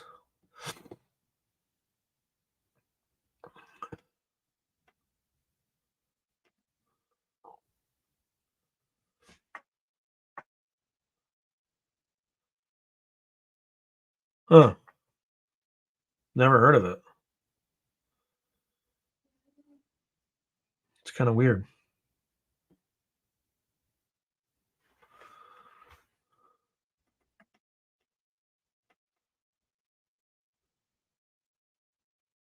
Yeah, that's probably what this all is.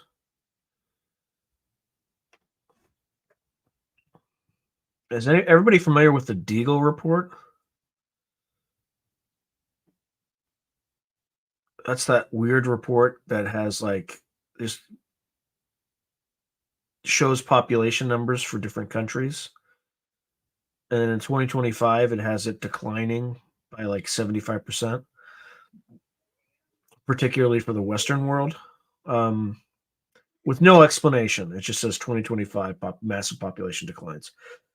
I think the only way you can do that is if you're doing remote viewing or you know some sort of comet or asteroid is going to strike North America or the ocean, the Atlantic Ocean.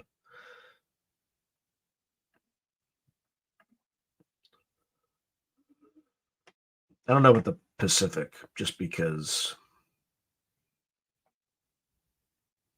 that wouldn't impact Europe as badly as their numbers are in this thing.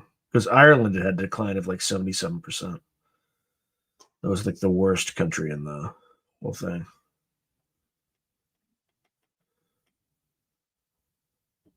Mm.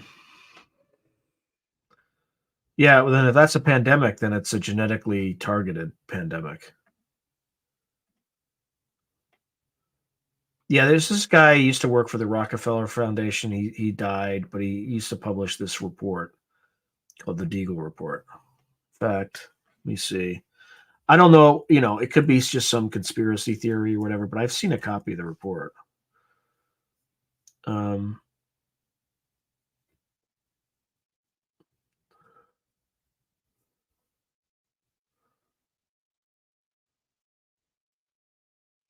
what is this?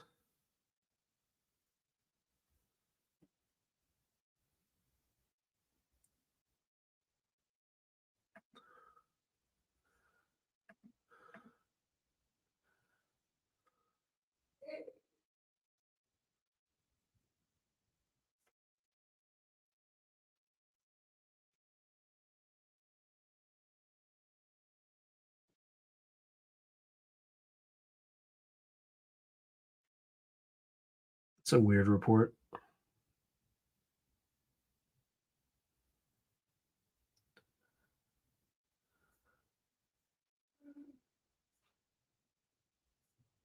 Oh, yeah, that's not really the search thing that I came up with was not really relevant. Um,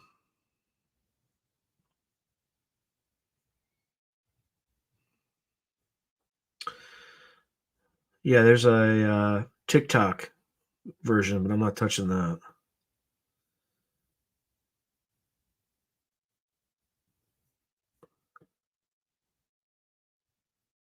What is this?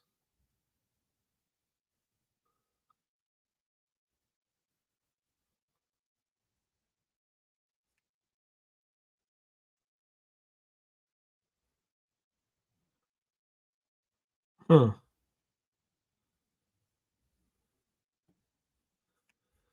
Yeah, this isn't that either. It's hard to find because it's creepy.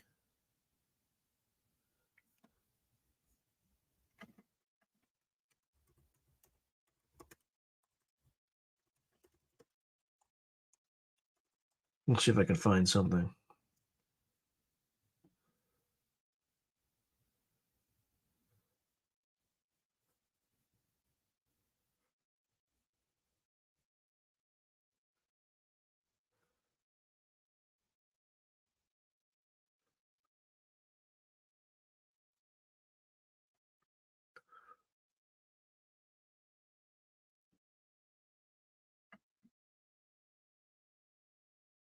Yeah, here we go.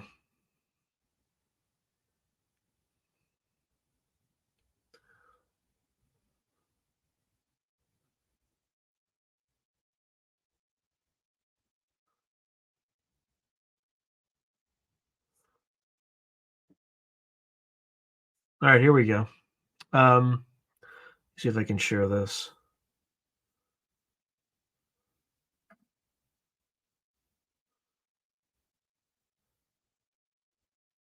Yeah.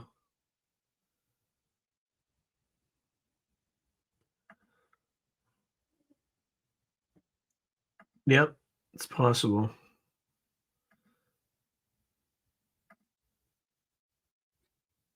Yeah, so let me share this. I'm not sure of the provenance of it, so take it with a grain of salt. Um, let me see if I can.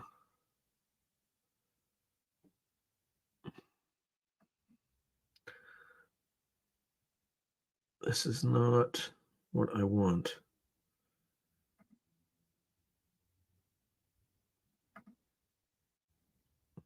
All right, here we go.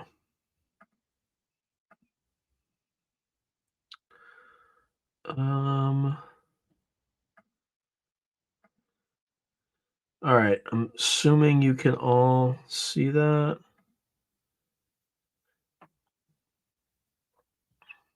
This is the Deagle report. I mean, this isn't the actual report. This is like a summation of it from somewhere. But yeah, the Deagle forecast predicts a significant population reduction in the Western world by 2025. When was this? This was. Um, I'm just trying to see if there's like a.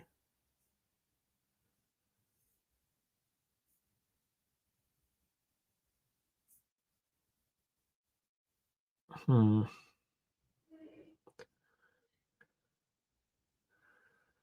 Yeah. Yeah, it forecasts a shocking reduction in population for many countries, including the U.S., which is expected to lose over 70% of its population. Um, so Deagle was actually a guy who worked for the Rockefeller Foundation. He was like a colonel and all this stuff in this past. Um, I don't know about what causes this, but this looks like it's some video. So again, I can't really.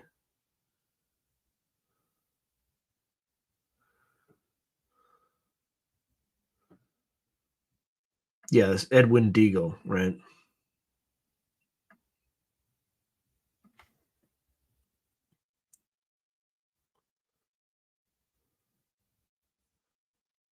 I don't know where this is going to take us. Yeah.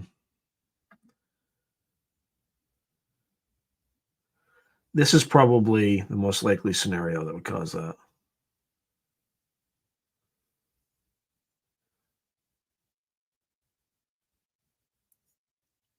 Anyway, let me jump out of this.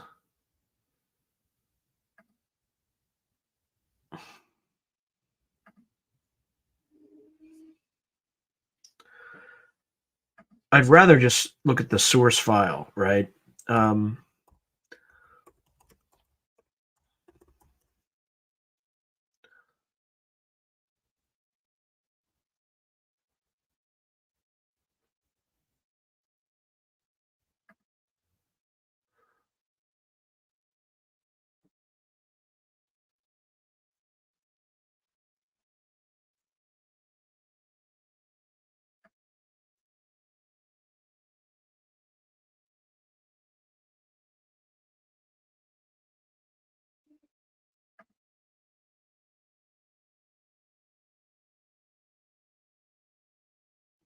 I may have found it.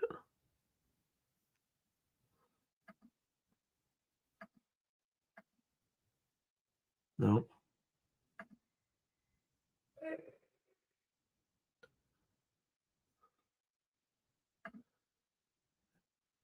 Sorry, guys. Just bear with me. I'm trying to find this. Oh, here we go.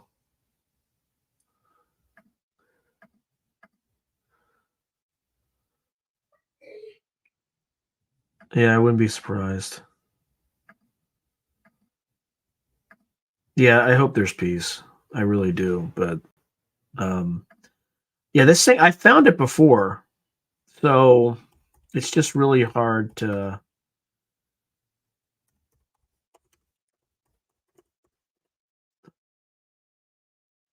And the director of national intelligence is the first thing that shows up for me, which, yeah, there's nothing Deagle related at all. So it's like the intelligence community is,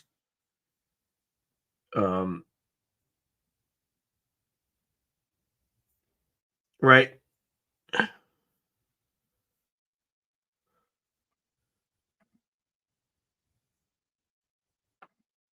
I think I got it. I got it. All right, let me just format it for a way that people can see.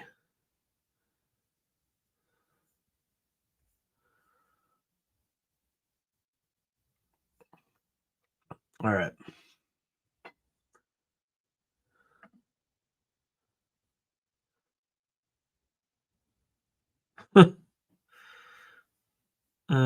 Let's see.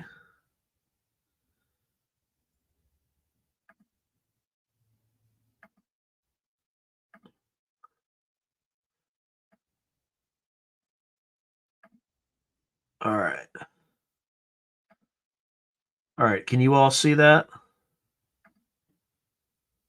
It's got to be a better way. I don't want this stuff on the side. There we go.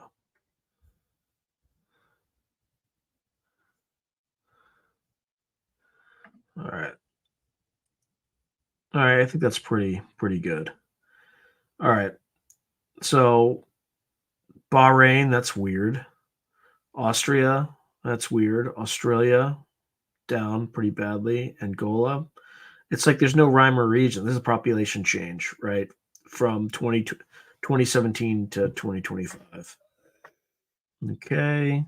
So let me just expand this a little bit more.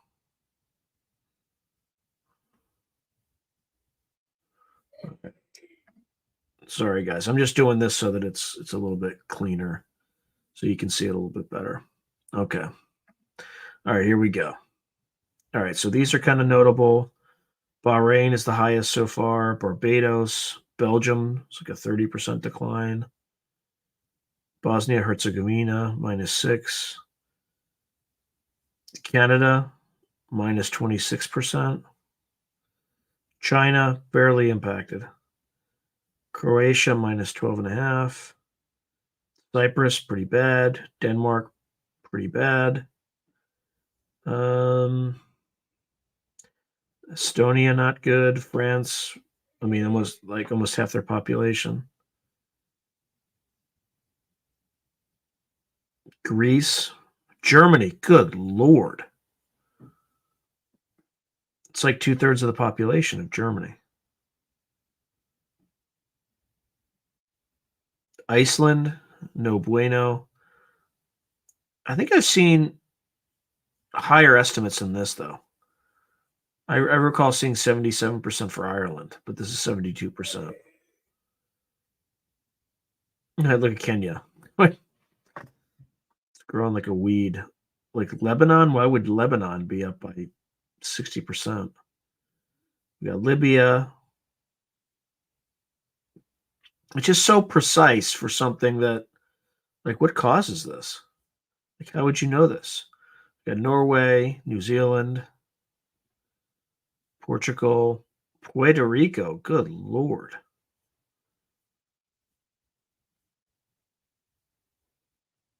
Yeah, Switzerland, Sweden, Taiwan, Syria, Switzerland, Ukraine, United States, almost 70%, 68.5% decline. I mean, look at that. From over 300 million down to less than 100 million. The world overall is only down by 5%. So let me see what other stuff we have over here. Okay. Yeah, so that's just maybe it's all BS. I don't know. But that is presumably the Deagle report.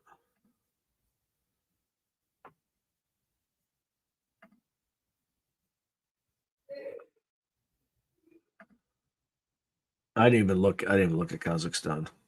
But I've seen other versions of this though. Like this can't just be the only version.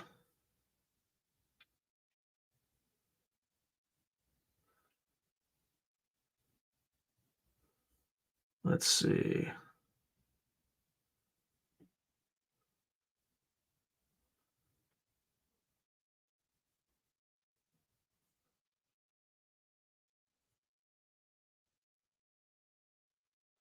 Yeah, I can't find any other version, at least quickly here.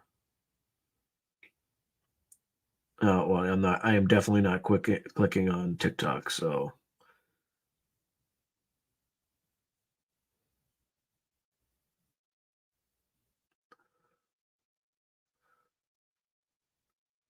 let's see.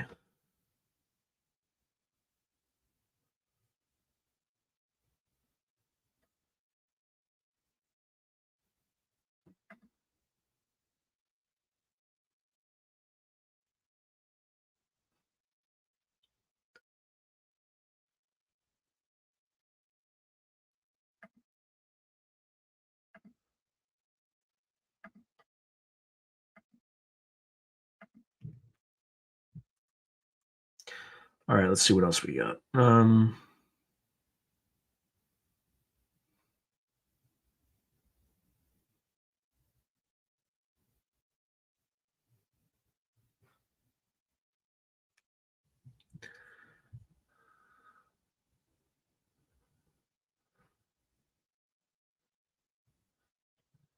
Yeah, there's like several of these. There's one that has like a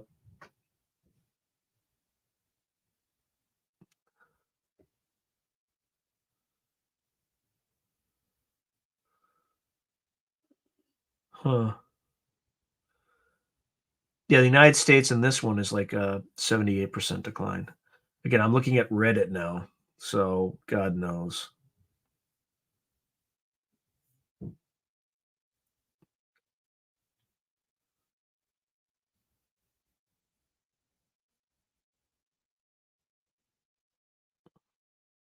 I think Ireland's in this one. Oh, that's not helpful.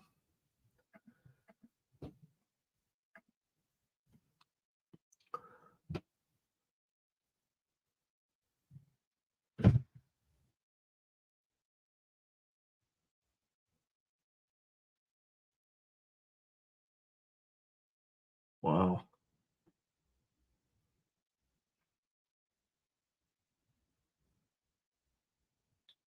All right, so I'll share this one too. Let's see if I can. All right. Good night, Moon Man.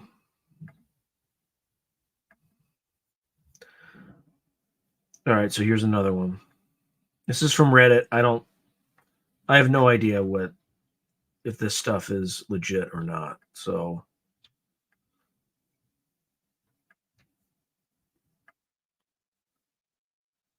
all right. So,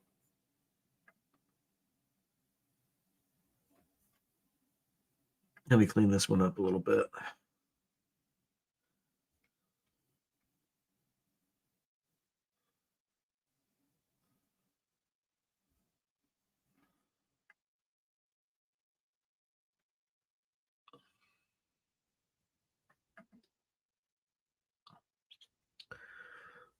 All right, and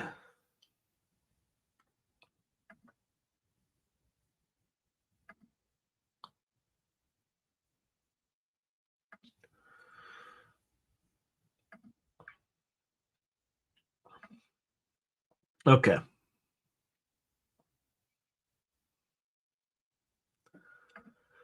All right, so China barely impacted.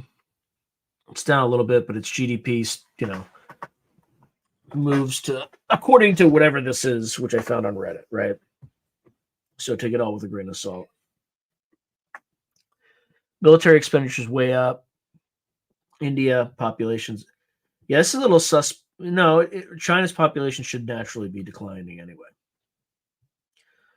Russia, yep, natural decline. That makes sense. Japan, they're declining, having an older population. Brazil's up.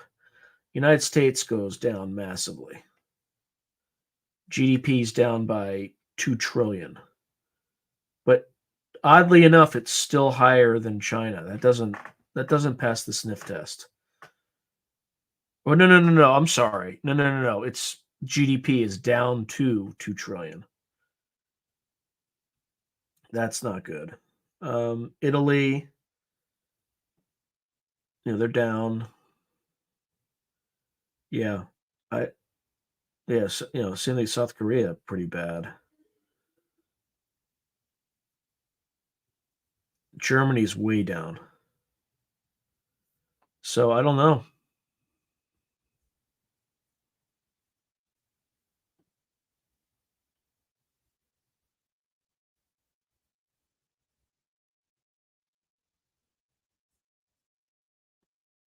Yeah. So I don't know what to make of any of that.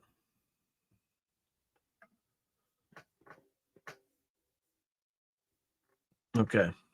So folks just joining, that was the Deagle report. Well, it was something that is alleged to be this Deagle report that shows this massive population decline. It's consistent with a lot of the stuff these remote viewers are saying, but I don't know. It could be just a random conspiracy theory online. I don't know. So don't go out and say Through a Glass Darkly said this was like what's going to happen. I don't know. It's just something that as I put together this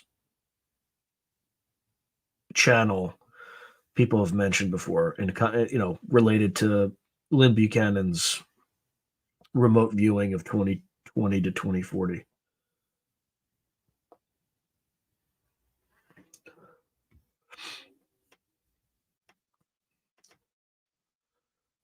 All right. Do folks have any other questions, or how long has it been? Over 2 hours. Or should I pack it up?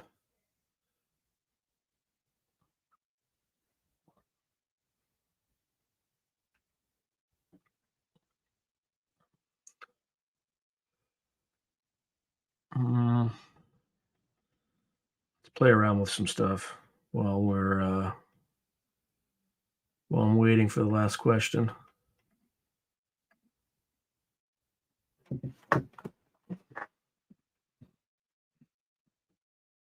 I don't even know if you can hear me, right? Because I don't know where the sound's coming from. So maybe it's gotten better or worse. And then maybe like,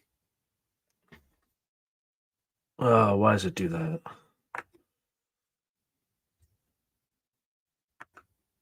All right, hello again. I look like I'm under like some suntan device.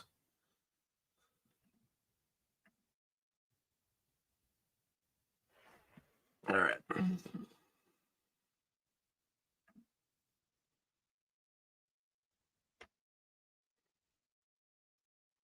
No, I have to watch it. I spent most of my day trying to prepare for a bunch of things today, so I'll have to check it out after this is over.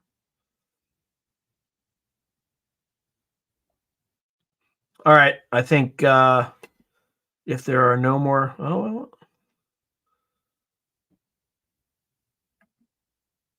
yeah, I guess if I commented on it, is it on Twitter? Yeah, the problem though is I have to I have a new laptop, so I can't. If I play it, you're not going to be able to hear it. I'd have to restart my computer for that change to take effect. Yeah, but even if I played it, you guys wouldn't be able to hear it. So, um, we're all gonna have to watch it independently. But I appreciate the idea. I would have executed on it if I knew I could hear it. But well, let's see. I doubt you guys will be able to hear it, but we can always try. Let's see if I can find the YouTube thing. Hold on.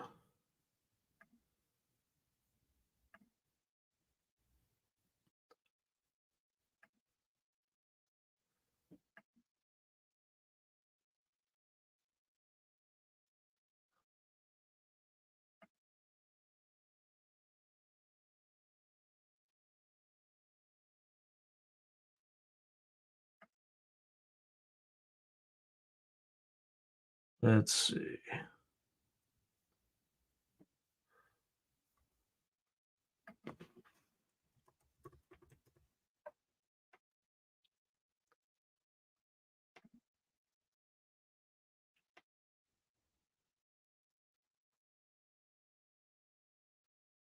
All right, here we go.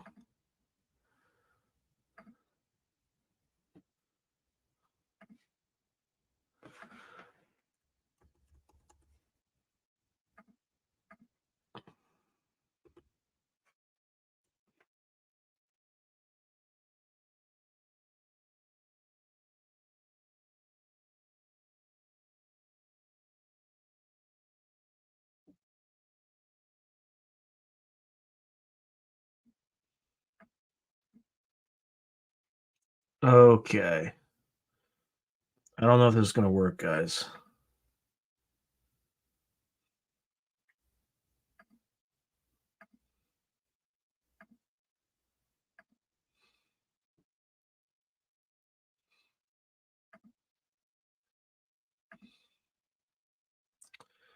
Um,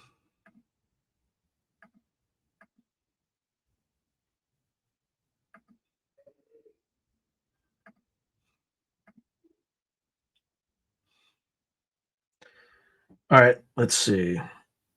To an Ashton Forbes telling a new story of what happened to Malaysian Airlines MH370 that disappeared back in 2014. And as always, Can you all hear that? what you read on the news, Can somebody trust just your give me own a thumbs capability to up? see the world for what it really is. Here we go. I work or have worked at a military base in the Maldives, and I know exactly what happened to Malaysian Airlines MH370. This is Okay. also a letter to Ashton Forbes. You are not wrong, and what you do are much bigger than you even can imagine. Thank you, everybody. Don't stop what you are doing. I won't tell anything about myself more than that I currently or in the past has spent time at a military base in the Maldives. That I have done this type of work since I joined the military when I was young, and that was many decades ago. Still in the game, but the years are starting to get to me. I write this because I want the world to know that most of the trouble on Earth are created for political reasons. United States, or at least a covert administrative elite of the US, has, at will, complete control, and this has been true since the 60s. Flight MH370 arrived at our base, by our hand, at 1856 UTC after we picked it up, mid-air, outside the island of Great Nicobar. Just one of many, many things we do. We can pick up anything, anywhere, and deliver it in an instant. All right. This sounds like BS to me, but I'm going to keep playing. But it sounds like a crock. Like a magic FedEx. Some facts about why it happened. MH370 All right. Now I know it's BS. He talks about like a magic FedEx. We all know what I think about FedEx. Like if you want something, if you need something to go somewhere, absolutely get there by one day. You can pay FedEx $100 and they'll get there. They'll get it for you in 2 days. So you pay 1 day prices to get someplace 2 days. He had defectors on board. They were running to China with American technology. They are Chinese by blood and had gotten themselves into a situation with the Chinese regime who got them to choose to defect. The whole play, everything, and I mean everything about it, was a political play to show the Chinese who's their daddy. That's us. Some facts about how it happened. All passengers are dead, all but the handful of deflectors. The plane did not crash. The plane was on fire, we know because we started it. The plane was picked up by us, on fire, mid-air. All right. First of all, he said deflectors, not defectors. So if you're gonna take some time to do this stuff, you're gonna get those sorts of details right. Second, I'm not aware of any bases we have in the Maldives. Maybe they're classified bases, but I don't know. I'm not certain about this, but I don't even think this is an intelligence community thing. I think this is just some random prankster, but I'll listen to it anyway. Yeah, this is the Diego Garcia thing, apparently. Yeah. It feels like a prankster, but again, I'm just saying it feels like. Let me continue. Mid-air, right in front of the Chinese. The Chinese regime knows exactly what happened, and that was the whole point of the operation. Okay, this is what I want to share with you. As I said, I have been doing this for a long time. I know the technology and have been a part of hundreds of operations. So let's start with the tech. The foundation is not superconductivity. Superconductivity is a product of the technology. We have had this since the 1960s, and from that first day, we have used it to make sure that no one else can have it. 100% it's a The voice big simulator. breakthrough to apply the tech as we do today came in the beginning of the 2000s with quantum computers, and by this, the paradigm for AI technology. What we had to do programmatically before, Yeah. we now can do with something akin to machine intuition.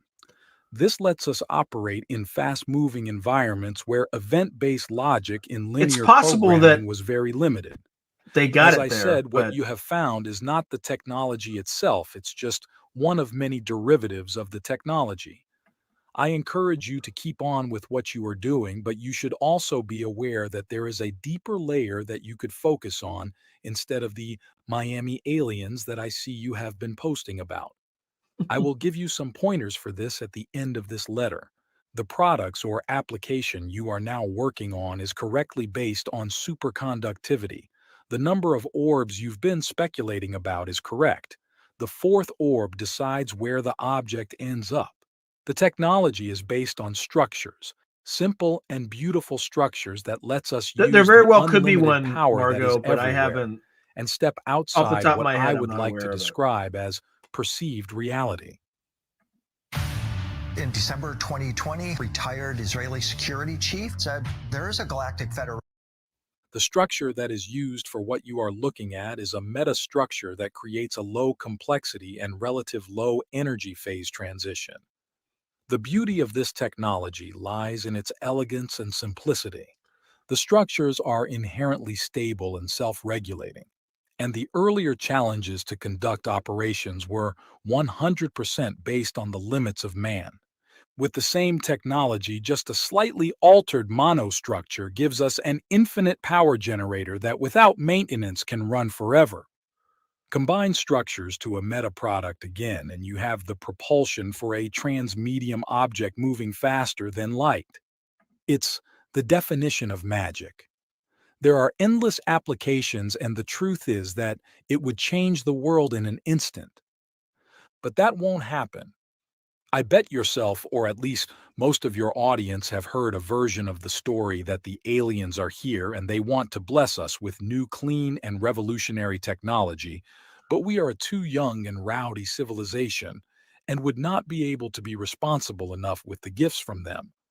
That's probably made up, but that is at the same time completely true. It's just not aliens saying this. It's us again. The technology is infinite in its power, and if two rivaling parties had access to it, this world wouldn't last a day. The same technology, with a combination of monostructures, makes a terrifying weapon that turns any matter into dust, and that dust turns into air.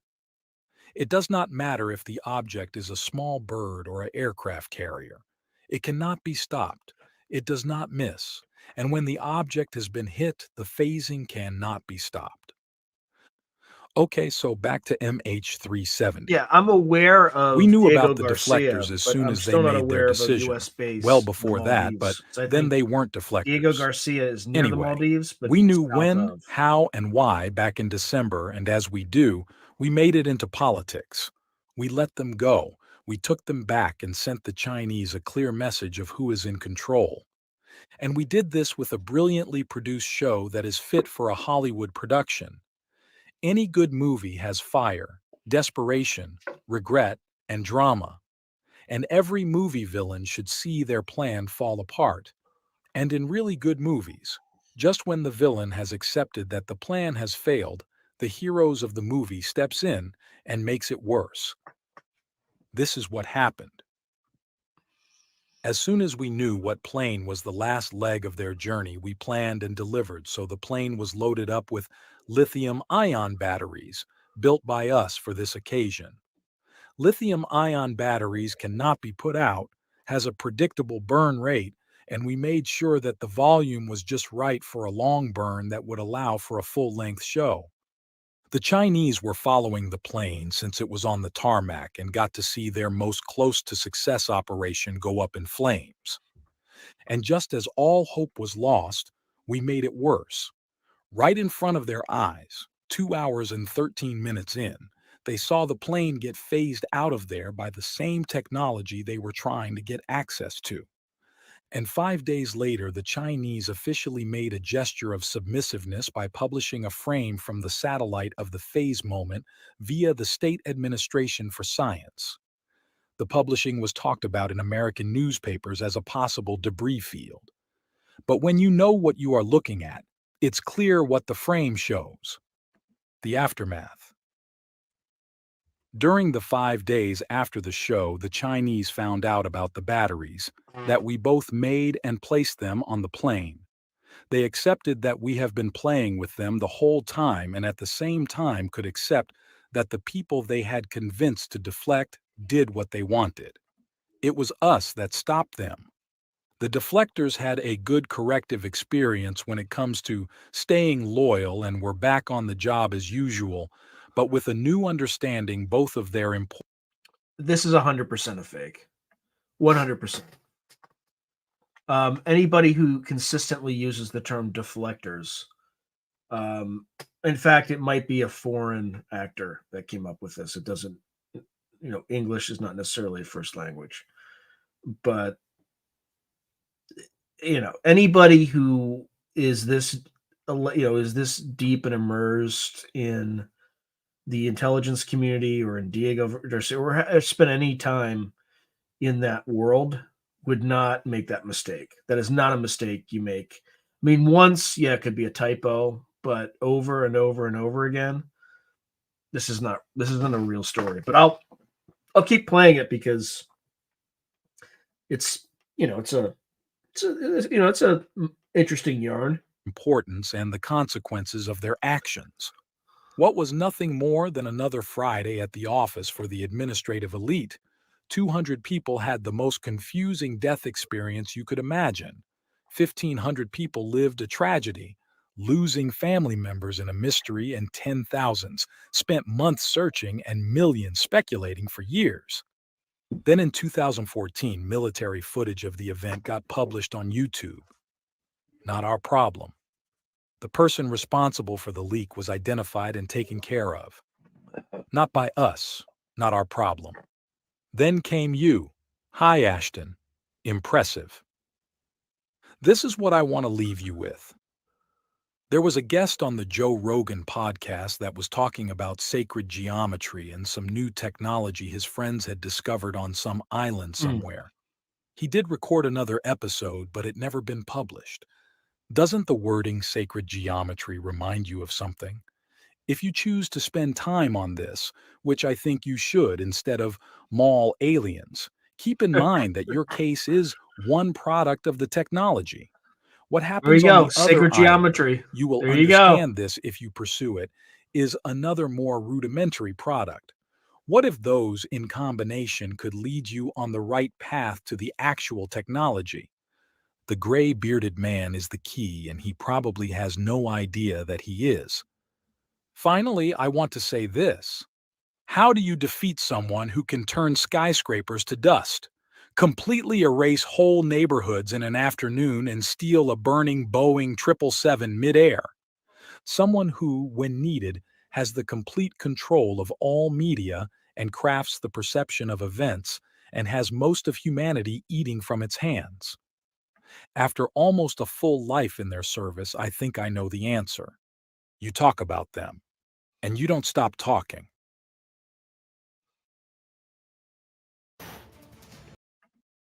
Oops.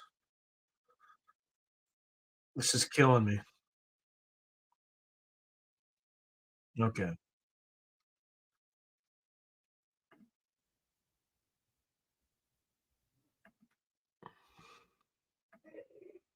All right. So what do y'all think?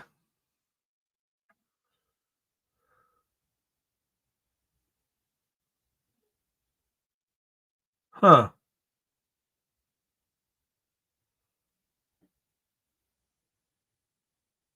Interesting. No, it's still broadcasting. That's odd.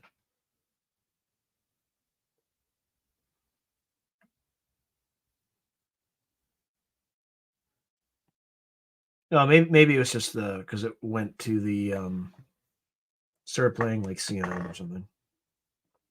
Folks can yeah. Yeah. 99.9, like, we're talking deflectors, like it's just somebody made a text to speech voice emulator and posted something. I bet you they probably got a ton of hits too. I shouldn't have closed it so fast.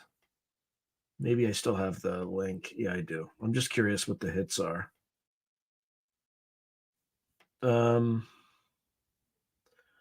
Yeah.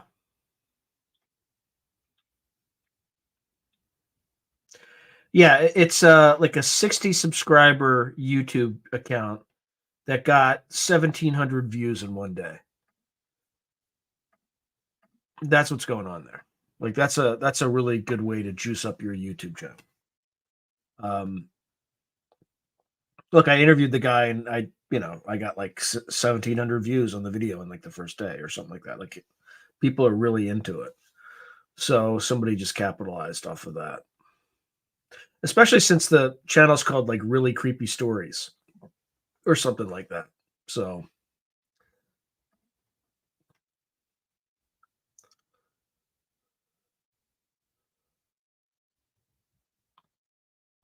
I mean, it could have just been some munition that is like a top-down attack munition. I don't know. But I think Anthony Jones has it right. I think, I don't want to completely discount it and says it's absolutely there's no way that that's true. But and there may be some stuff in there that is true, like they were defectors and things like that. But that was a fake letter, 100% fake.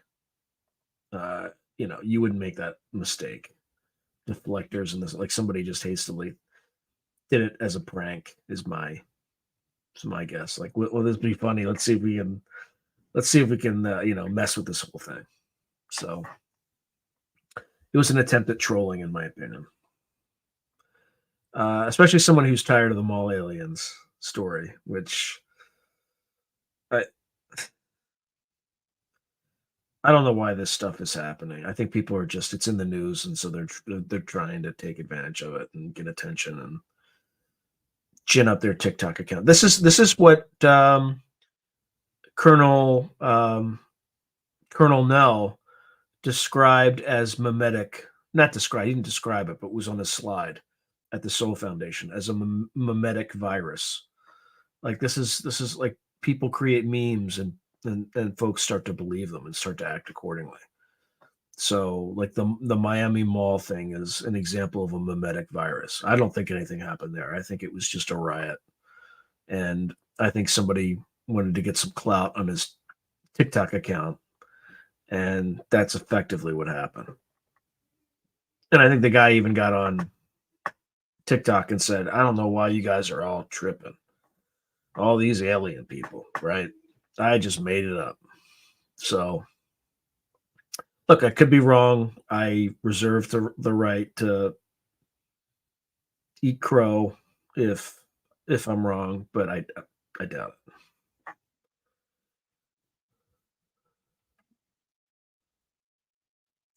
Yeah, it's gonna be chaos, just in every possible way. Just make sure you like have some like food and water and stuff like that prior to April, because that if the Chinese are going to do anything in Taiwan, it's going to be then. And in order to make it happen, if you live on the West Coast, you're going to get you'll be impacted by periodic cyber attacks and things like that on certain infrastructure. So if the Chinese decide to do it, but next year's the year to do it.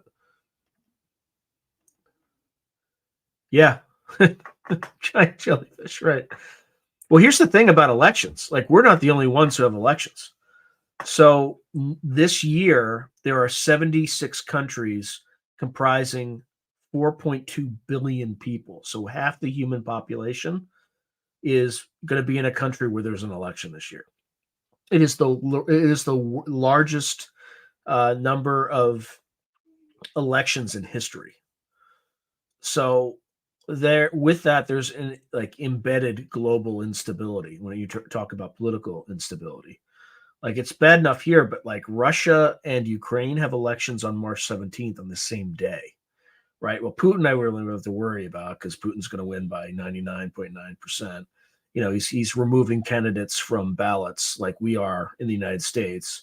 So, that seems legit. Anyway,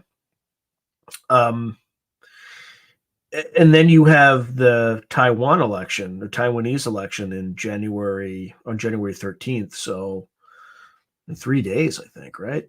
Yeah, you have it in 3 days. So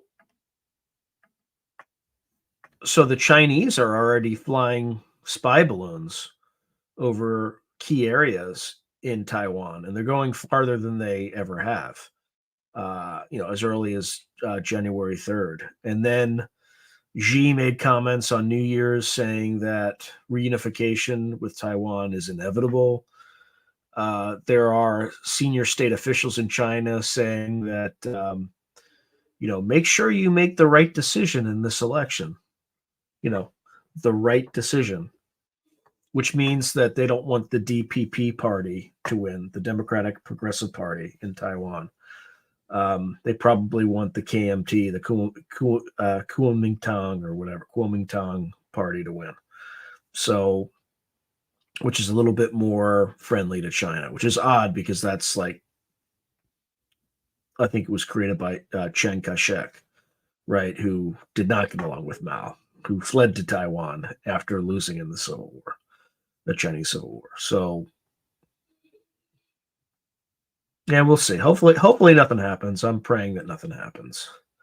But again, like Daz Smith and Ed Reardon saw a series of 3 like cyber attacks that begin in April 2024. So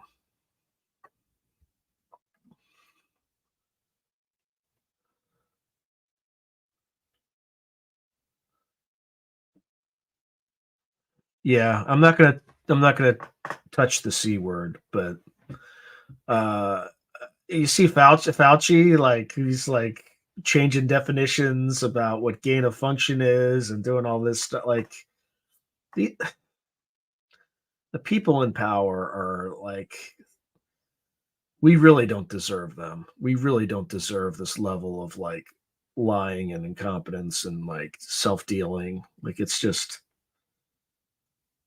yeah, you're better prepared than I am. Um, just make sure you have something to defend those chickens. That's the most important thing. Like it really is. If you can't defend your food, somebody else is going to come and take. Not to be negative, but it's just a fact of life.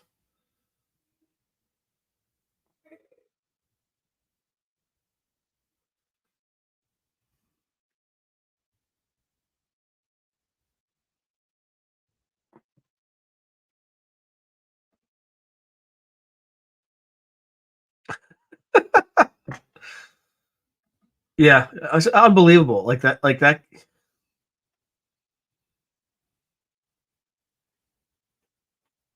And the guy's going to skate away. He's responsible for the deaths of 7 million people, right? He's just going to skate right out of it.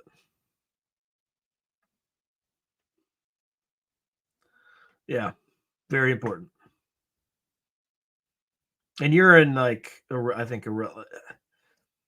think like living away from urban centers is also helpful. Yeah.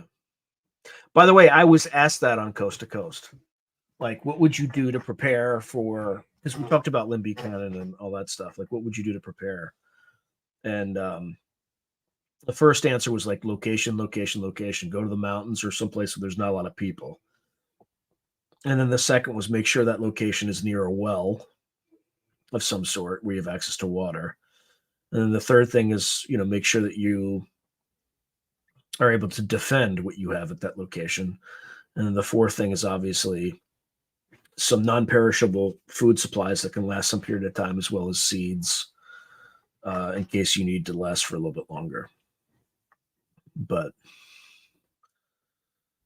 who knows? But that whole thing would burn out in about a month, because that's what people would starve to death if you had like knocked out all the power in North America. It would take about a month for 90% of the population to starve to death or die.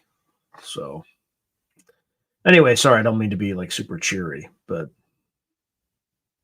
I'm just being realistic. Yeah, but like not virtual social network, but like actual social network.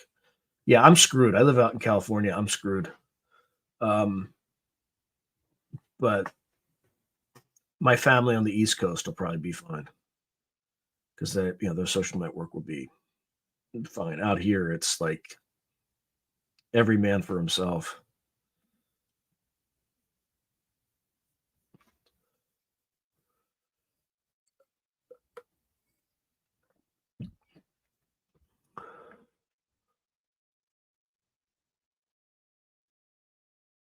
Yeah.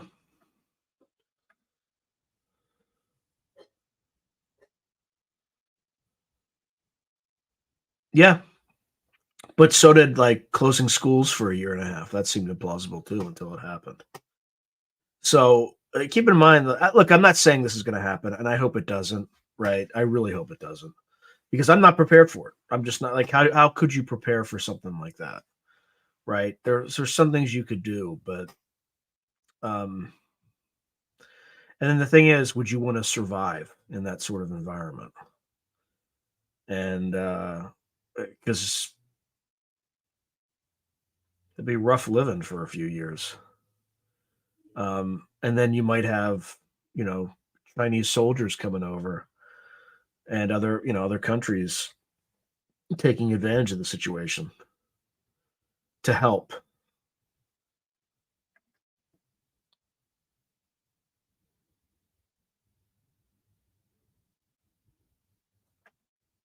Yeah, maybe there's that whole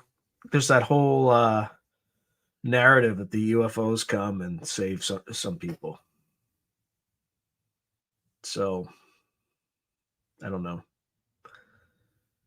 I don't know. Maybe last night was a dry run to come get me.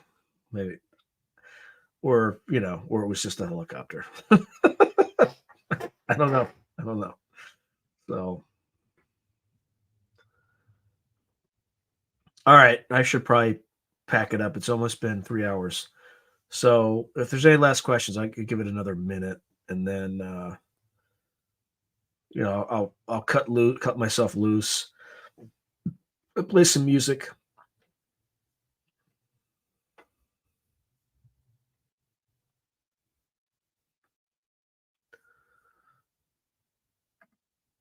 I appreciate that. Let's go, Brandon.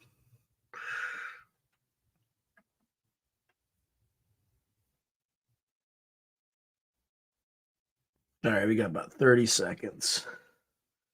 Let me see if I can like taking off the wrong stuff. All right, got the right thing there.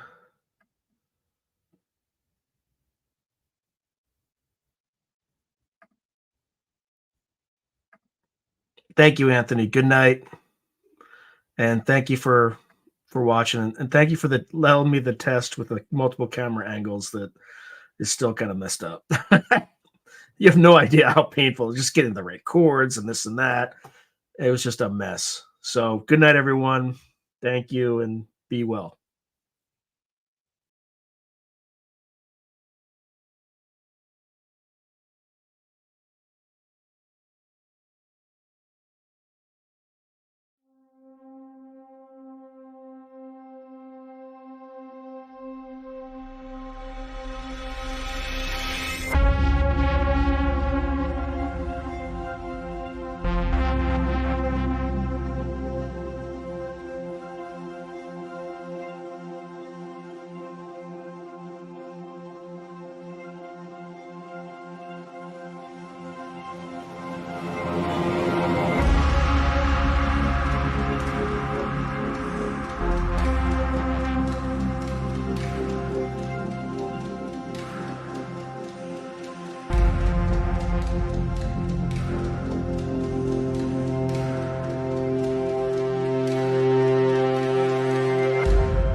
Breaking news.